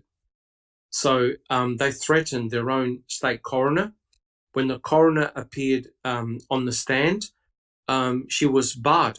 They basically kicked her off the stand, right? And Norm Garn made some type of comment, we don't want to have a disgruntled employee, blah, blah, yes. blah. And the judge kicked her off, right? So what can you do? So in essence, guys, if we summarize it, the burn pit itself is extremely small. It's open. There wasn't an extensive load of fuel.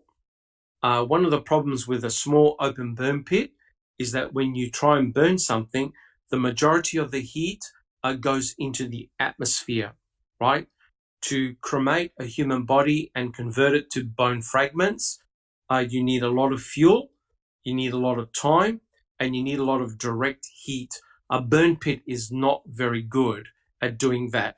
Yes, you can convert a human being to bone fragments in a burn pit, but you need a lot of fuel, time, oxygen. You need to tend to the fire, and it takes around about 6 to 8 hours, right? So, of course, what Kathleen Zellner did was she hired a forensic expert on fire and also cremation of human cadavers. And she hired John DeHaan, right, who has seen burning bodies before and understands the thermodynamics of what happens in a burn pit and a burn barrel. And it's very, very interesting that, and Jack 61 has got some photographs.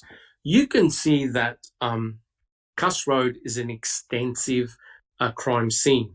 And by that, I mean, you don't have just a little bit of crime scene tape. You've got most of that area taped off with crime scene tape. You've also got a burn barrel near the deer camp that's been taped off as well. And as you can see, there was a lot of activity at Cuss Road. There was a lot of resources at Cuss Road. and they were predominantly there for most of the day and at night time. Jack 61. Yeah, I apologize. I thought I had these locally on my other drive, and I didn't, and I was digging around for when you were talking about it a few minutes ago. I just wanted to kind of breeze through them right quick while you were talking. Yeah. Do you have any comments, Jack 61, or just the pictures? No, I was just showing the photos as you were talking. Yep, no worries at all. So, guys, if you haven't seen these pictures before, make sure you come and visit our website. We've got quite an extensive array of photographs. But getting back to that burn pit, this is where I want to read out this passage from Mr. Kratz's book, so we can get refocused on what this chapter was all about.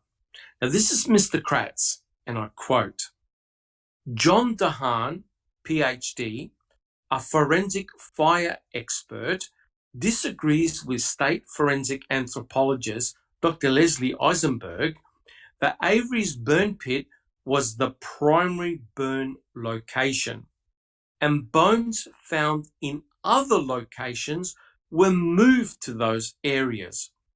According to DeHaan, a flat pit could not sustain a fire long or hot enough to burn a human body.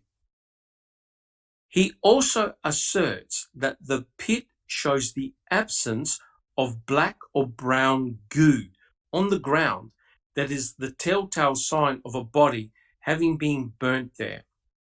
Perhaps he relied too heavily on the photos shown by Attorney Zellner and missed the reports about the black crust hardened over the top of the burn pit and observed by law enforcement officers and evidence techs, the way you might expect if a body was burned while the remains were churned about and broken up rather than left to burn undisturbed on the flat ground. So now what Ken Kratz is alluding to is that the black goo wasn't there because the black goo was actually on the top part of the burn pit. So here's the question to the panel. Did Mr. Kratz ever consider that the black crust was the result of molten rubber from the tires? And of course, where was the odor? So who would like to answer that? Did Mr. Kratz get it right about the burn pit, or was he totally wrong? Who would like to answer? Susan. It was completely wrong. He just, he makes up the dumbest excuses for things. Correct. That make no sense whatsoever. I mean, it's just ridiculous. 100% correct. 100% correct. John DeHaan, he obviously now don't you think it's rather disingenuous that he's now stirring up Kathleen Zellner for handing over photographs to John DeHaan?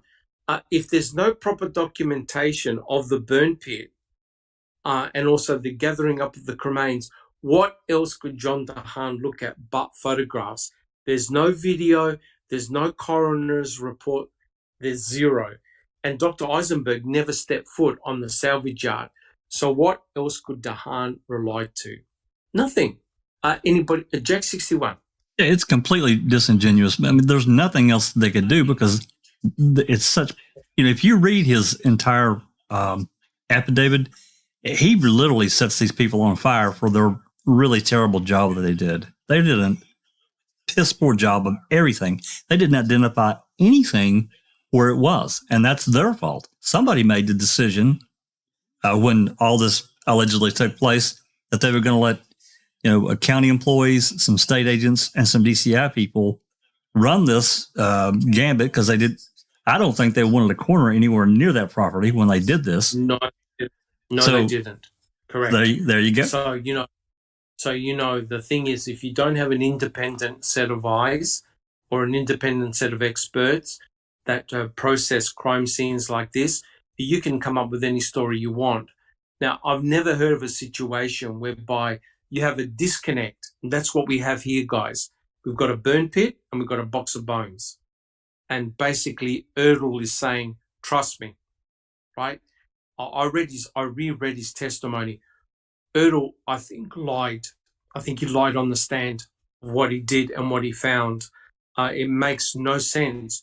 But Erdl was absolutely everywhere, right? He was all over the place. He was all at different crime scenes as well. So he's the one that did the sifting of the cremains. And he's not a trained forensic anthropologist, nor is he a coroner, which technically meant that he should have never, ever touched any of those bones found in the burn pit, right? And it's really interesting that not only did they rush the sifting, right? They rushed the sifting event. The guys came back 2 days later and they flattened the burn pit and completely destroyed it. That to me is covering something up, right? It's covering up your shenanigans. And, you know, we can't reverse it now. The damage has been done, and it's truly, truly shocking and disgusting. Does anybody else have an answer to that question? So, does anyone agree with Mr. Kratz regarding that black crust and the burn pit? Neville, do you have any comments? Do you trust Mr. Kratz? He's as suspicious. I'm gonna say it again. Oh no! As Don't a nun say it. squatting Don't say it. in a cucumber field. I had to. Oh my gosh. I think that's straight out of The Sopranos. I think correct. Yeah. Correct. But you know, in all jokes aside, guys, we have to understand how on earth the state got away with pushing this obvious bullshit scenario onto the judge and onto the jury, because they actually brought it. Now, I think there were some questions. There were some questions in chat. I can't explain, or yes, I can, but it's a little bit tricky. Why would there be human cut burnt cremains in Yonder burnt barrel number 2? Now, that's very interesting. Does anyone have any suggestions? Why would Stephen put 4 cremains, just 4, in Yonder burn barrel number 2? Why would he do that? And yet leave the majority in his own burn pit? Neville, do you have a comment? He wouldn't. He wouldn't. No. He wouldn't. I truly believe that it was a mistake with burn barrels when they were playing that game. You know, how burn barrel number 2 showed up twice or was registered twice, that was by mistake. And Correct. they got caught. Correct. 100% correct. Look, the funny thing was they weren't immediately aware of those cremains in Yonder burn barrel number 2. They would have been shocked to find those cremains in that burn barrel, trust me, because they had to then explain what the hell were these cremains doing in the burn barrel if Teresa Halbach was allegedly burnt in the burn pit. Susan, do you have a comment? Yeah, I'm curious how they got there. We know Stephen didn't do that, but why would anybody leave bones in that burn barrel? Well, here's the remarkable thing. Dahan has had experience of watching human cadavers burn in a burn barrel. And he said that a burn barrel is the perfect vessel to convert a human being into bone fragments, because it's metallic, it's enclosed, you can supply lots of oxygen to it, you can supply fuel, wood, easily to it, and if you chop up a human body, especially if there's no torso present, it's going to be relatively straightforward to burn those cremains, right? And so he alleged that the perfect vessel to cremate somebody, apart from a professional crematorium, is a burn barrel. Now, I don't know if you've ever seen a video of a burn barrel in full flight. It glows red, right? So you've got the radiant heat that reflects back, and that is exactly what you need for cremation. Jack 61. Doc, getting back to how this whole thing was sold, because that's what it was. It was a saga that was sold. This started way back. Right at that time. It was also, it really got destroyed. The case got destroyed the March 2nd press conference. So Kratz had a lot of help. Right. It wasn't just him. He had a lot of help, and he was allowed to do it. Oh, that's 100% correct. That's 100% correct. So Ken Kratz, I think in his book, and I believe during the trial, said about the fact of the bones being found in Yonder burn barrel number 2. Now listen to this. He goes, yeah, Stephen had trouble crushing those 4 bones.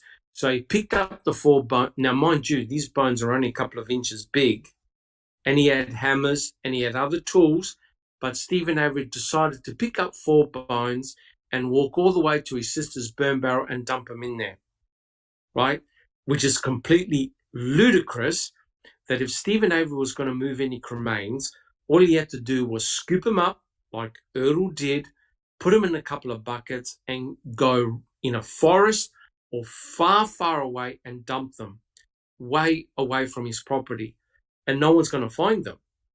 But what's even more bizarre, and this is what got me stumped and everybody else stumped, there were human cut remains present in the Manitowoc County gravel pit as in 3 debris piles. Now, please, guys, what the hell is Stephen Avery doing all the way in the Manitowoc County gravel pit, dumping bones in 3 separate piles, debris piles? Now, does that make any sense? Check 61. Didn't happen. Not a chance in hell. And they couldn't put him there. That's why Kratz ran from that quarry. They could not place Avery in that quarry at all. Oh, that's 100% correct. But you know what's even more bizarre? Does anyone remember what they found in one of the quarries? It was on the ground. Does anyone remember what it was? I don't. Check 61. I don't. I'm racking my brain. Blood. Oh, that's right. That's right. CX. They found blood on the ground, right?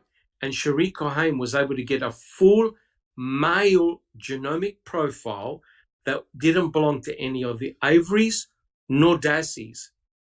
And I have never ever read Cherie Cohen uploading that to coders to find out who had bled in the quarry. And why is that so significant? Guys, that's where we find human cut burnt cremains in the quarry area. Check 61. If she did, it's not public. If she uploaded it to CODIS, we don't know about it. It's most definitely not public. So here we have the evidence that someone had been bleeding close to where human cremains have been found. And that's it. We have no idea who CX belongs to, right? Now, isn't this interesting, guys? When they recovered the blood, CX, Cherie Cohen was able to get a full genomic profile, yet she couldn't get a full genomic profile from A23, which is remarkable, right? So blood that had been sitting out in a quarry for days, she gets a full genomic profile. It's a male, it's human. But A23 at the back of the RAV, swabbed in the laboratory, she only got a very partial profile, never re-extracted it again. So guys, you can see the shenanigans here. Anything that didn't point to Stephen, the state were not interested in. It's as simple as that, guys. All right. So do we have any other further questions? Alice, do we have any questions in chat? Are we all good? Alice, we're all good? Yeah, I'm just trying to check, Doc. My computer's being a wee bugger and running a bit slow. I haven't really seen anything, Doc. I've kind of been looking at it here the last couple minutes. Yep, no worries at all. All right, thank you. Checking Yes. convictions. Checking convictions says, oh God, it's went again. There we go. Everything in a non-frame job would have been tested, taped off, and handled correctly. This was one they wanted. No DNA after the conviction because that is how to keep it. Yeah, 100%. I agree. Checking convictions. The whole processing of the crime scene was done shockingly. It was done very, very quickly. It was done discreetly, and they didn't want any professional people like a coroner or a forensic anthropologist to be anywhere near that particular crime scene. Now, think about it. Let's think about it. Teresa Horbach was missing.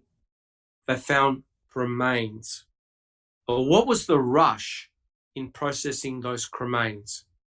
What was the rush, right? Why did Erdl do it so quickly that he left because it got dark? Why didn't he said that they were sifting using flashlights? Why didn't they call in lights, right? And a perimeter and a tent to protect the crime scene? It honestly makes no sense whatsoever. All right, guys. Well, look, we've been going on for quite a while, but what I would like to do is at least one more question. Guys, are we good? Because we've discussed a lot about the burn pit, the dynamics of the burn pit. Susan, do you have a comment? I was just going to say, I think we're good. Keep Well, on going. Yeah. hold on just a second. Sheila Smokey asked a question just a couple minutes ago. Is there, okay, she's clarified it. Is there any more info on CX? No. There you go. We have the full genomic DNA profile of CX. It's a male. It doesn't belong to an Avery or a Dassey. We do not know who left it. We do not know who left their blood in the quarry, right? So we have no idea. And it's definitely human blood. That's it. We do not know. So CX is an unknown. It should have at least been run through CODIS to check if it had belonged to anybody. And also now you know that you can do a familial DNA analysis, whereby even if a person who had committed a crime is not in the DNA database, they may have relatives who have added their DNA through, say, like Ancestry.com. So you can potentially search for close relatives. So potentially you can hunt down who had left CX, right?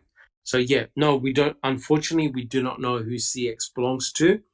We also do not know who A23 belongs to. Neverly, do you have a comment? Yeah, Jason Bennett says, I want to thank the panel for all you do. I was running out of places to keep up. Been following the case since 2017. Thank you.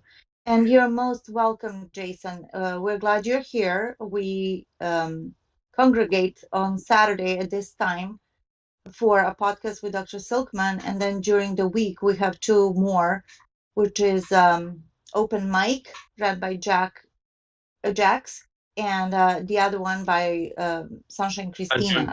Crime Theory Yes. Exchange. Correct. Yes.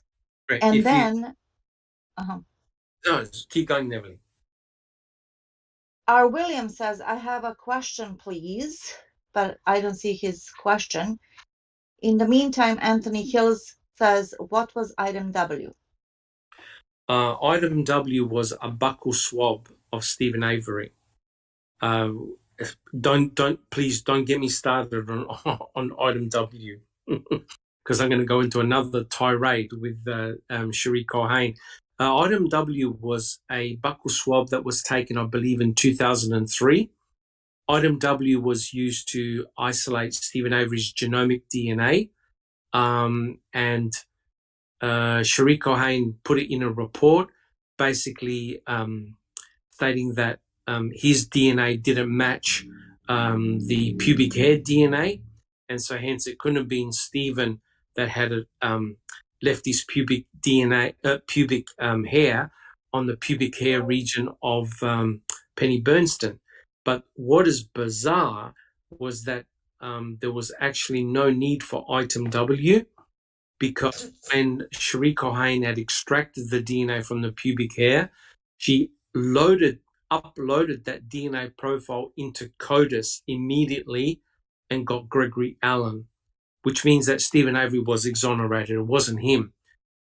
But it's very interesting why Cherie Cohen would request item W. I've got no idea.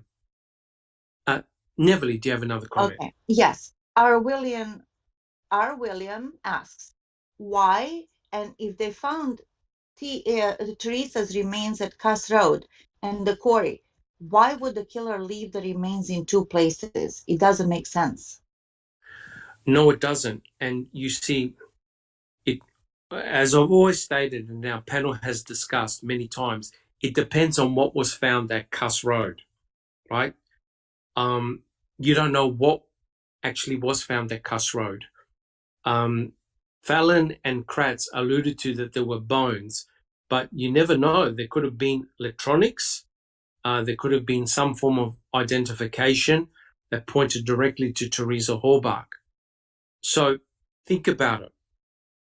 If there were human remains found in that burial site, it was going to be very hard to try and convince a judge and a jury that Stephen had killed Teresa Horbach at Cuss Road. It wouldn't have made any sense whatsoever, right? And then we have the issue of Bobby Dassey leaving as well, right?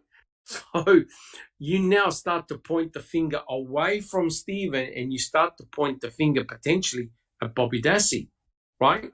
Because if Stephen is correct, that Teresa Horbach had left the Avery salvage yard and turned left on Highway 147, well, we know two people that were very close to that location, Bobby Dassey and Scott Tadich. And I know that phone pings are not perfect, but it potentially puts Teresa Horbach at 241, which was her last ping, close to Cuss Road. So when you factor all those things in together, what the hell is Teresa Horbach doing in that location there? So if you're the investigator, and it was part of Bushman's team that found the temporary, clandestine burial site, it's much harder to sell the story of Stephen murdering Teresa at Cuss Road than it is in his own backyard. So what you do is you simply go, yeah, he did it. Let's shift everything to his property, point the finger at him. Alice, do you have a comment? Anthony Hills in chat says, is it law to remove from CODIS post-exoneration? Well, yeah. I mean, don't get me started on it, because the question I've always asked is, how on earth did Stephen's genomic DNA profile end up in CODIS? Because in 2003, Stephen was exonerated. He wasn't arrested. He was exonerated. Now, I understand that Stephen was in prison from 1985, right? So this was a historical crime. Now, I know that Wisconsin and other places in America started adding DNA profiles to their database. But that's when you got arrested. Stephen was already in prison. I've seen no documentation that says we've taken a blood sample, we've taken a buccal swab, we've uploaded his DNA into a database. So lo and behold, in 2005, when Cherie Cohen extracts the DNA from the blood and puts it into CODIS, into the database, up pops Stephen Avery's name.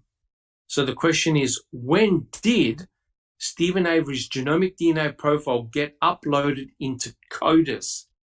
Now, we know of one situation whereby in 2003, Cherie Cohen had a buccal swab, had isolated his genomic DNA, and had a full genomic profile of Stephen. All she had to do was upload it, and that's it. That explains it. but there's no official documentation that shows that she had done that. But that was the perfect opportunity to do it, because remember, no one knew whose blood was in the RAV at that time. But isn't it coincidental that Stephen's genomic DNA profile just happened to be in CODIS and Cherie Cohane picks him out? That's all I'm going to say about that. Alice, do you have another comment? Yeah, Jason Bennett from chat says, from experience, they will take your blood before your release. Yeah, there was. I saw none. I haven't seen any documentation of that. And if that's the case, isn't that very interesting that they had fresh blood pertaining to Stephen? But to tell you the truth, Alice, they wouldn't do that now. If Stephen Avery was released, which he was in 2003, they would not take blood to prepare genomic DNA. They would do item W, right? And what is very interesting was that Judge Hazelwood never gave the order to get a buccal swab or blood from Stephen Avery, right? So how on earth did Cherie Cohane get item W? And if you note, I even put photographs of it. She actually had the kit to take a swab and to upload his, all the information was there to upload his genomic DNA profile into CODIS. That meant that it was Cohane herself who uploaded the profile but told nobody about it. Because there's no document. I've never seen a document to say that's exactly what we did. All right, so that's very interesting. All right. So, guys, do we have any other questions so far? I'd like to do one more question if possible. Are we all good? Yes, yes. Go ahead. Okay. Good. Okay, let's do another question. I quote, bones were found crushed or cut with a tool, and you will recall that evidence techs recovered a hammer, rake, hoe, and shovel next to Avery's fire pit. Blaine Dassey told investigators that the October 31st fire was the only one Avery ever had in that pit. Therefore, all the charred tools shown in Making a Murderer were the product of the single, very large Halloween bonfire, right? Now, the question is this. How do any of these tools produce fine, straight cut marks in bone? And were any of these tools forensically tested for the presence of blood, tissue, or DNA? Okay, panel, who would like to answer that one? So you've got all these tools lying around, right? Does anyone think that Stephen Avery is the tidiest person on the planet? Susan?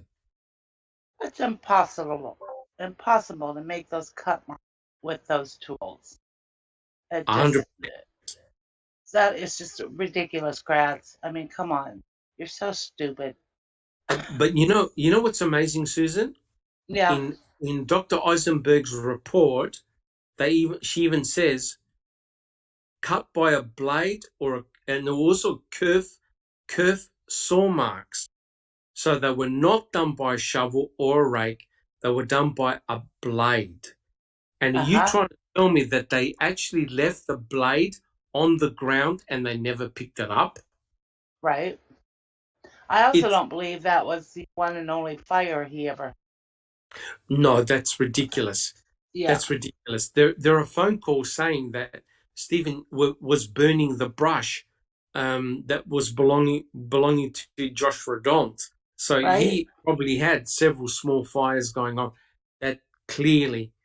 So, in other words, if you were continuously burning brush, you would leave the tools near the fire pit, correct? Absolutely. You're not going to put them in the garage, take them back out. Stephen's not that type of guy, right? he'll just leave stuff lying around where it is. And yeah, you put them near the burn pit area. Susan, any other comments? No, I'm done. Thanks. All right. So did any of the state actually test any of the tools for blood, tissue, or DNA? Jack 61. Nope, nothing. They did not. Well, wait a minute. The state are saying that they're the tools that were used to chop up the body of Teresa Horbach.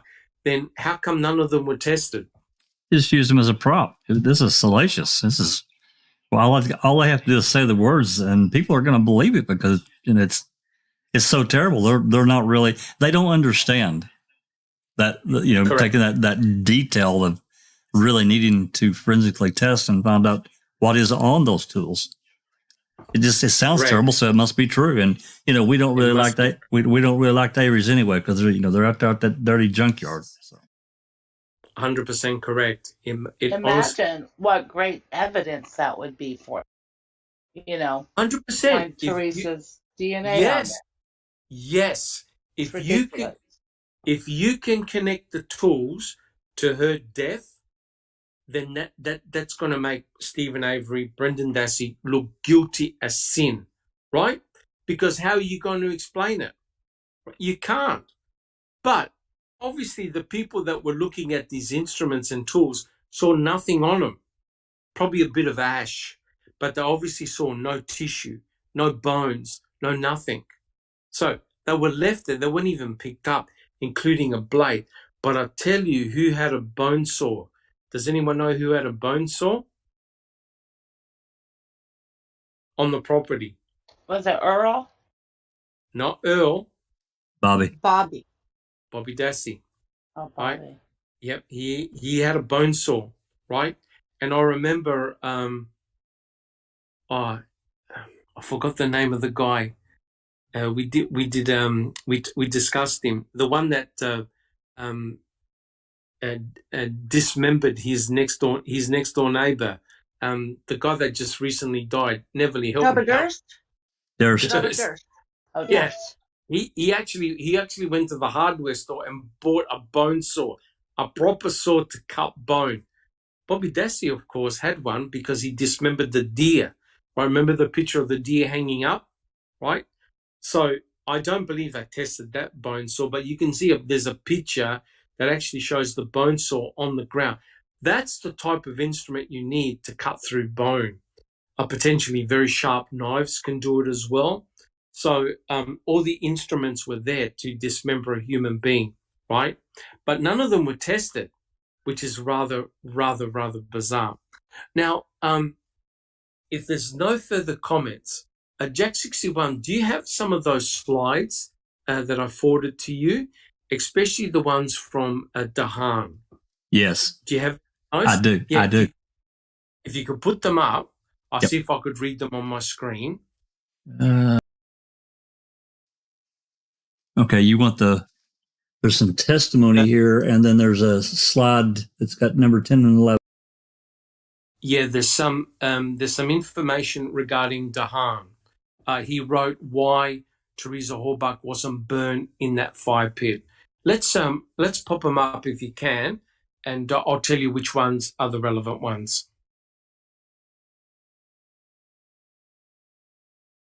In the meantime, Sheila Smokey is asking, and T1 responded, is the bone saw a handheld instrument or an electrical type?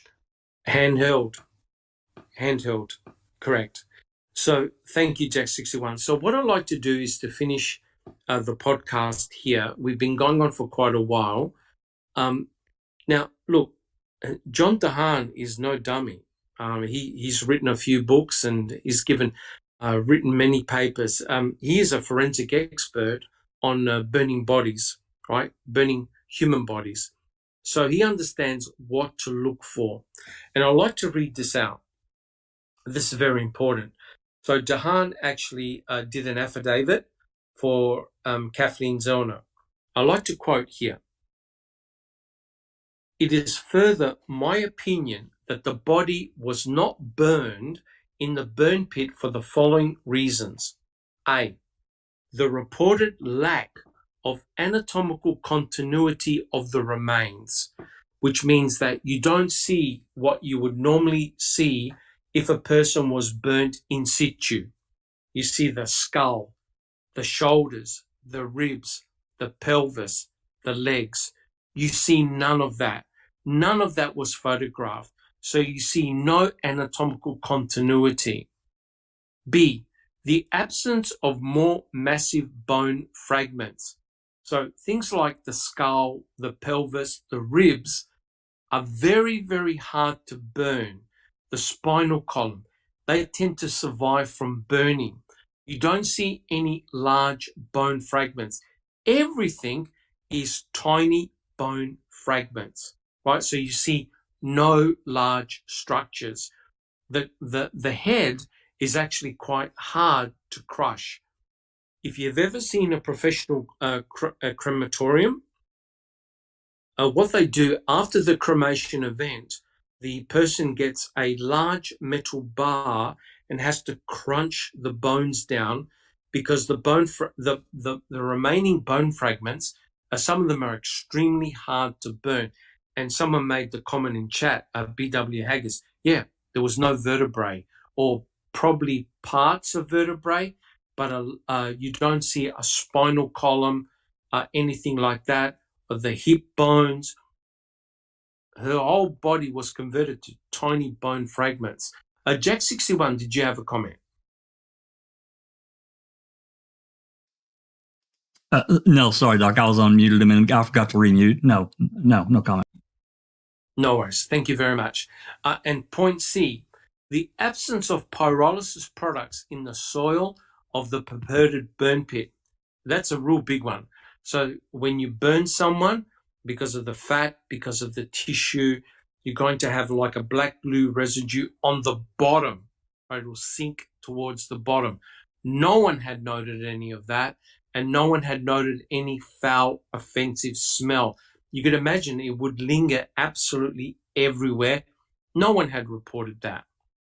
Point D, the absence of 40 to 60% of the expected skeletal remains of a person of Teresa Halbach's size. Guys, that's huge. Part of her body, I believe, is missing. Now, if you think about what Sean Rudy did, Sean Rudy took off the limbs, the head, and burnt them. He threw away the torso because the torso contains a lot of organs, very difficult to get rid of. I don't know where the 40 to 60% of Teresa Halbach's skeletal remains are. No one does. Have they been buried? Have they been dumped? Have they not been found anywhere? I don't know. But that's huge. How can you have up to 60% of a human being missing? That doesn't make any sense at all. And my final point is this, and I quote, "It is my opinion that someone transferred some of Teresa Halbach's bones after burning elsewhere to Stephen Avery's burn pit. My opinion is based upon the discovery of larger fragments outside the margins of the burn pit and the finding of human bone fragments with similar degrees of fire damage in numerous other areas, including burn barrels on the site, is also consistent with the dumping of burn remains into the alleged burn pit, with some rolling or landing outside the pit." So there you've got a fire forensic expert basically saying, no, what the state proposed in terms of a burning scenario made no sense at all. So it's remarkable how Ken Kratz was able to fool the judge and the jury. And he did that by controlling Dr. Leslie Eisenberg, right? She never mentioned about human cremains found at the Manitowoc County gravel pit. So now, of course, the human cremains have been given back to the Halbach family. We no longer can get them tested, which is an incredible tragedy. All right, guys, do we have any final comments?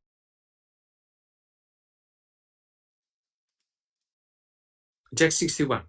This may have nothing to do with anything, Doc, but thinking about this cremation and so forth, there was a phone call, and I can't remember if I put it in the playlist or not. If I haven't, I will. And it's from the coroner in Allegheny County to Calumet.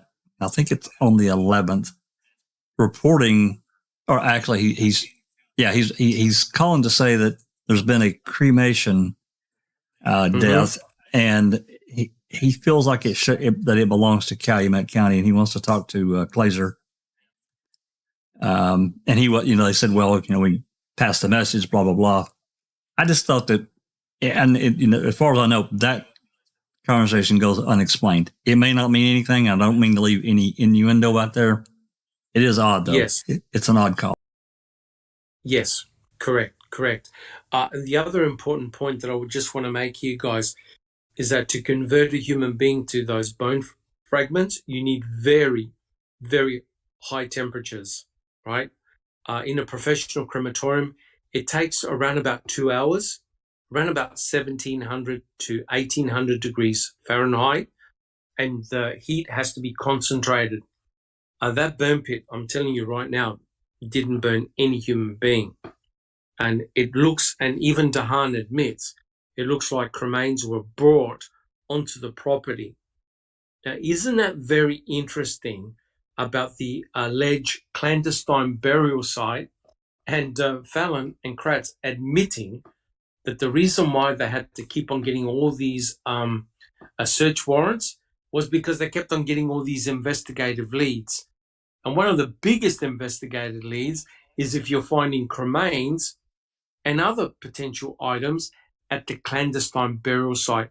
It now makes perfect sense. Alice, do you have a comment? Sheila Smokey in chat's asking, could her torso be at cost and the appendages burned in the burn barrels? That's likely. It's a bit difficult to tell. And the reason why is that the clandestine burial site apparently was quite shallow. Maybe, you never know. But you know what disturbed me was that violent phone call that Stephen had with Scott Tadich and Barb. And Scott Tadich said to Stephen, I will bury you. Does anyone remember that? Yeah. And I'm thinking to myself, oh yeah, you'll Now, I'm not saying Scott Tadich did anything nefarious, but isn't that interesting choice of words, right? An interesting choice of words. I will bury you. That's all I'm saying. And Neverly, do you have a comment? Yes. To continue on to that question, I don't know who asked, couldn't the appendages be burnt in the barrel and the torso be buried, in the clandestine burial site? Doesn't that remind you of Sean Rudy, what he did? He cut off the torso and the head and threw it in the river. In the river, correct. Yes. So which makes sense if we're gonna go that far, that you're gonna chop up, the limbs, and then it takes much longer to destroy a torso with all the organs and ribs and spinal column and whatnot than the limbs. It does make sense. That's 100% correct. Like I said, I think the Rosetta Stone of this case lies in what happened at Cuss Road. I really do. Now, it's interesting that both a scent dog and a cadaver dog did hits on that clandestine burial site, and that was written in that report, right? So, and they even said that's indicative of either a body or blood being present. So I think they already knew, right? That's why they wrote up the search warrant. They already knew what they had. So it's interesting that it was never presented. They obviously wanted to hide the fact of what had occurred at Cuss Road. But slowly we're getting there. Someone had made the comment, what happens to teeth? they actually found no whole teeth at all. All the crowns of the teeth were completely gone. No whole teeth were found. The only thing that was found was parts of a jaw and roots of teeth. And Dr. Simley had to super glue 2 roots together and try and match it. That means that the teeth were exposed to very, very high temperatures because all the teeth were gone. The crowns of the teeth were all gone. They're all burnt. So there were roots that were found in the jaw, and that's because the jaw protects the roots from the direct fire. But there's no doubt there were no teeth found at all. They're all gone. There were no kneecaps. They could not find the kneecaps. The kneecaps were gone. But I agree with what Neville said. Sean Rudy cut up his wife, cut up his wife into pieces, burnt part of her, and threw the rest in the river. Very interesting. Neville, do you have a comment? Speaking of teeth, I remember reading clearly a report by Colburn. He accounted what he found when he went for a search at Maribel Coves, where he found some pants and a lube That's gel, right? That's right. And Yes. and there was a box of teeth. It might have not be related to Teresa at all, but it was funny because not funny, but you know what I mean, coincidental. Yes. Her teeth are missing, and he is documenting that he found a box of teeth. And that was the only time that I've seen that, and no other discussions or investigation was done that I know of. Yeah, what's really bizarre, of course, is that I think I could be wrong, only 35% of the skull has been found. Where's the rest of the skull? Right. Dr. Eisenberg tried to reconstitute the skull and basically stated, look, we found some facial bones, part of a jaw, part of her cranial bone fragments, but only 35% of her skull was found. Where's the rest of it? So, if one part survives, how can you explain how fire would burn the rest, right? So right. This case is really bizarre in that we don't have a complete skeletal remains. A lot of it is missing. Alice, do you have a comment? Anthony Hills in chat says there must be a report for Cuss Road with the investigators who were there at state or federal level, yes? No, I haven't seen anything. In fact, you know what's really bizarre and suspicious? Tell me, guys, did Mike Bushman ever appear on the stand? No. No. And you think about it, right? That's a significant finding if you found cremains on Cuss Road in the clandestine burial site. Mike Bushman was not called to the stand, which is very interesting. I've seen no report that details any finding at Cuss Road. The only report you'll see is it wasn't a burial site. There was nothing there to be found. So everyone denied finding anything of significance at Cuss Road. Jack 61. Yeah, I was just going to say that's basically what Dettering reported. I don't have the page number in the case of investigative report. He basically said it was a big nothing, but he was there and he knows better. We found out later that he says in his report that he was told, that we found out later that he was actually there. Yeah. There's no doubt, guys. Cuss Road is critical. Cuss Road is very important. Absolutely. The findings of Mike Bushman and his team, I think he's called Team A, are critical, right? Because lo and behold, they find the contents of Stephen's burn barrel, right? And even that is highly suspicious because remember, they spoke to Brendan Dassey. They said, did you have a look inside the burn barrel, Stephen's burn barrel? Why did you have a look inside Stephen's burn barrel? Because it was full. And they asked him, Stephen, Brendan, what did you see? Oh, remember he talked about a purse or phone, because how could you see it if there were rubbish bags on top? Oh, I could see through it. But what Brendan never mentions was that there was a steel tire rim on top of the burn barrel, right? Because there's a photograph of the burn barrel with the metal tire on next to the burn barrel, right? And the officer who stood next to the burn barrel said he took out the tire rim out of the burn barrel. So what Brendan said cannot be true. It doesn't match up with what the physical evidence shows. So there's all these weird things that happen, right? So you've got Stephen Avery's burn barrel that's got the electronics, and now you've got the clandestine burial site that allegedly had bones.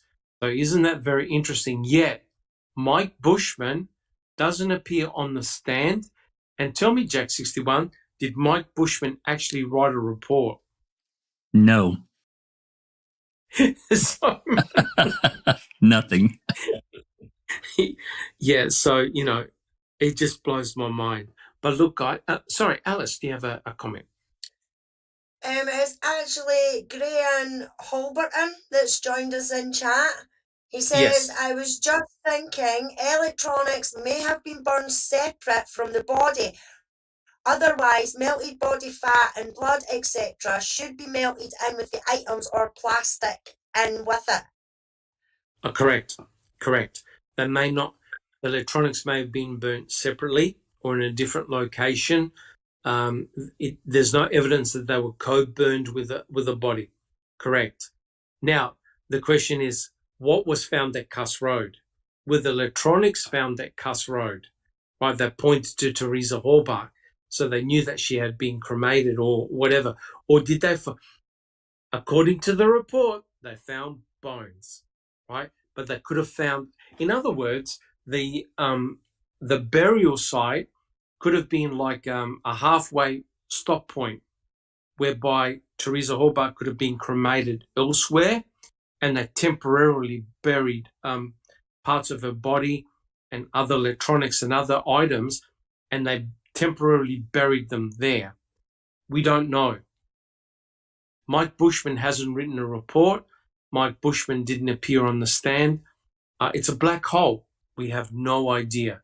Now, I know that we shouldn't speculate, but the mere fact that Fallon and Kratz wrote up that report that mentioned bones at the clandestine burial site, I think that the cat's out of the bag for sure. Yep. And don't forget, not only do you find items at Maribel Caves, as Neverly alluded to, they also found a dumped cell phone, a burner phone, right? That just happened to be found by Pam of God, Campion, and of course, who went there to photograph it? Our good friend Colburn. So it's interesting, isn't it? Very interesting at all. Well, look, guys, I'd like to thank everyone in chat for coming along. Thank you so much for your level of support. It's been a fantastic discussion today, and we'll continue this next week. We've still got a few more questions to go from this chapter. But again, guys, I'd like to thank you so much for your support. If you like our podcast, please subscribe. Give us a thumbs up if you've enjoyed the podcast. Don't forget to turn on the notification bell. And we'll all be back next week to continue our discussions. But what I'd like to do is go down our panel and tell us how you're going and what you're up to. We have Alice. Hi, Doc. All good. My end.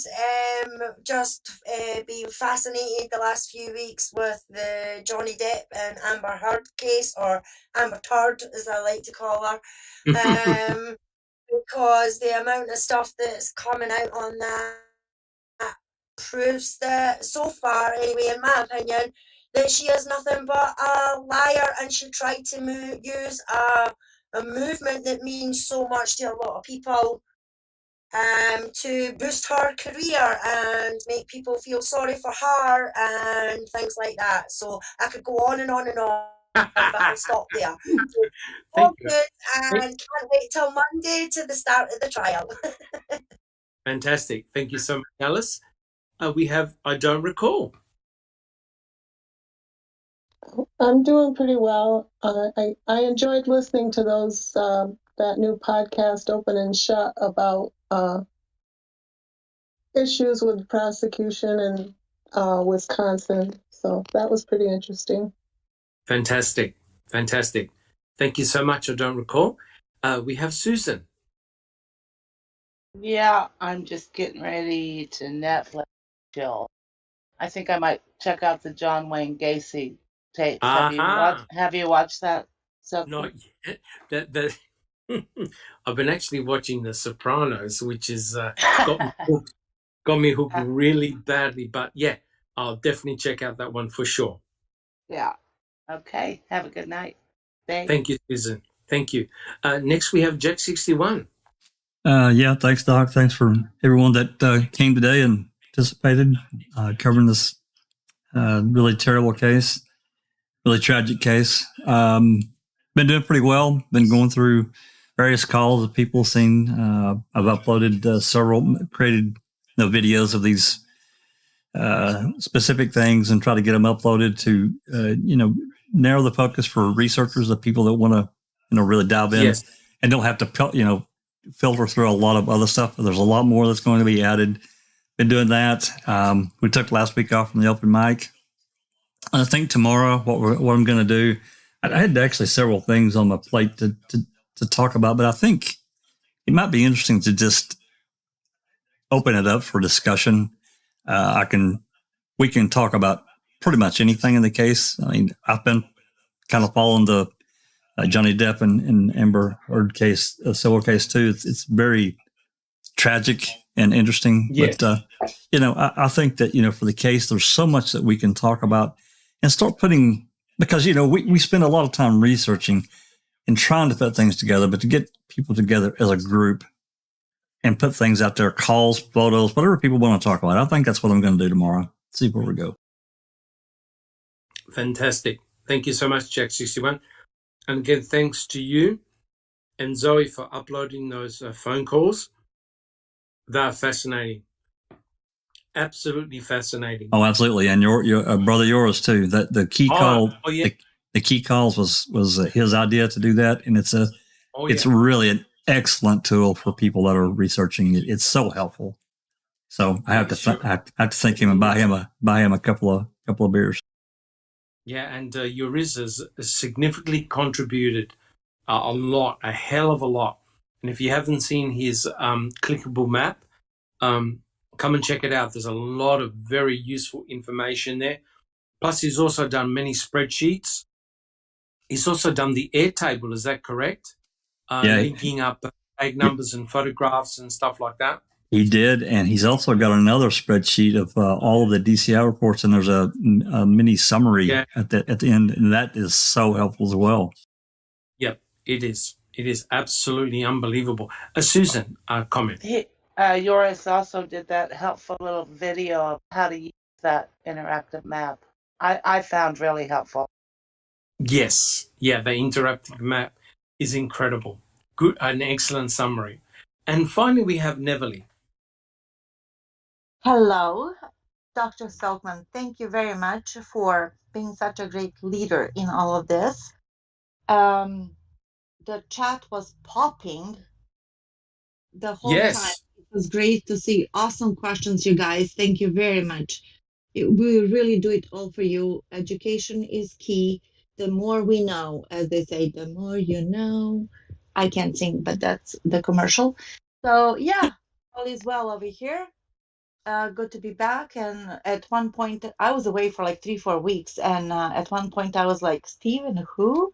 No, I'm kidding. No, I'm kidding. No, it's great. It's like riding a bicycle. Everything comes back right away. Good. That's good. Yeah. Awesome.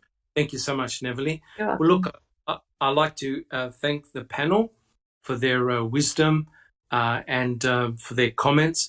Also like to thank people in chat. Thank you so much, and I apologize if I've missed anybody out. But thank you so much for your support. Clearly these are very fruitful discussions, and it's amazing how, we're all waiting for Kathleen Zellner for things to happen. Things are a bit of a lull, but through the action of a lot of excellent researchers, dedicated, passionate people like yourselves, we're finding new information all the time. And if I could just do a little shout out, I did a little cameo appearance with Paul Capaldi. He did a little interview with me, only lasted for about 45 minutes. If you haven't checked it out on Paul Capaldi, check it out. Support him. He's a great guy. We had a good little chat. And also a little shout out to Jeff Jones. Jeff Jones does a weekly podcast, and I'm one of the panel members there. There's myself, Big Jeff, and also Kelly, and Jeff Jones, of course. We also have other panel members coming on as well. Denny came on. So if you haven't checked it out, check out those podcasts. They're really interesting. What we're doing is we're going back to the beginning. We're looking at MAM 1, and we're making comments as we go. And because of the vast knowledge that we've gained over many years, it's interesting how now we're picking up things that we've never heard, or missed, and we're now discussing them again. So look, guys, again, thank you so much, guys. Have a lovely day, and we'll catch you all next week. Take care. This has been a Foul Play production.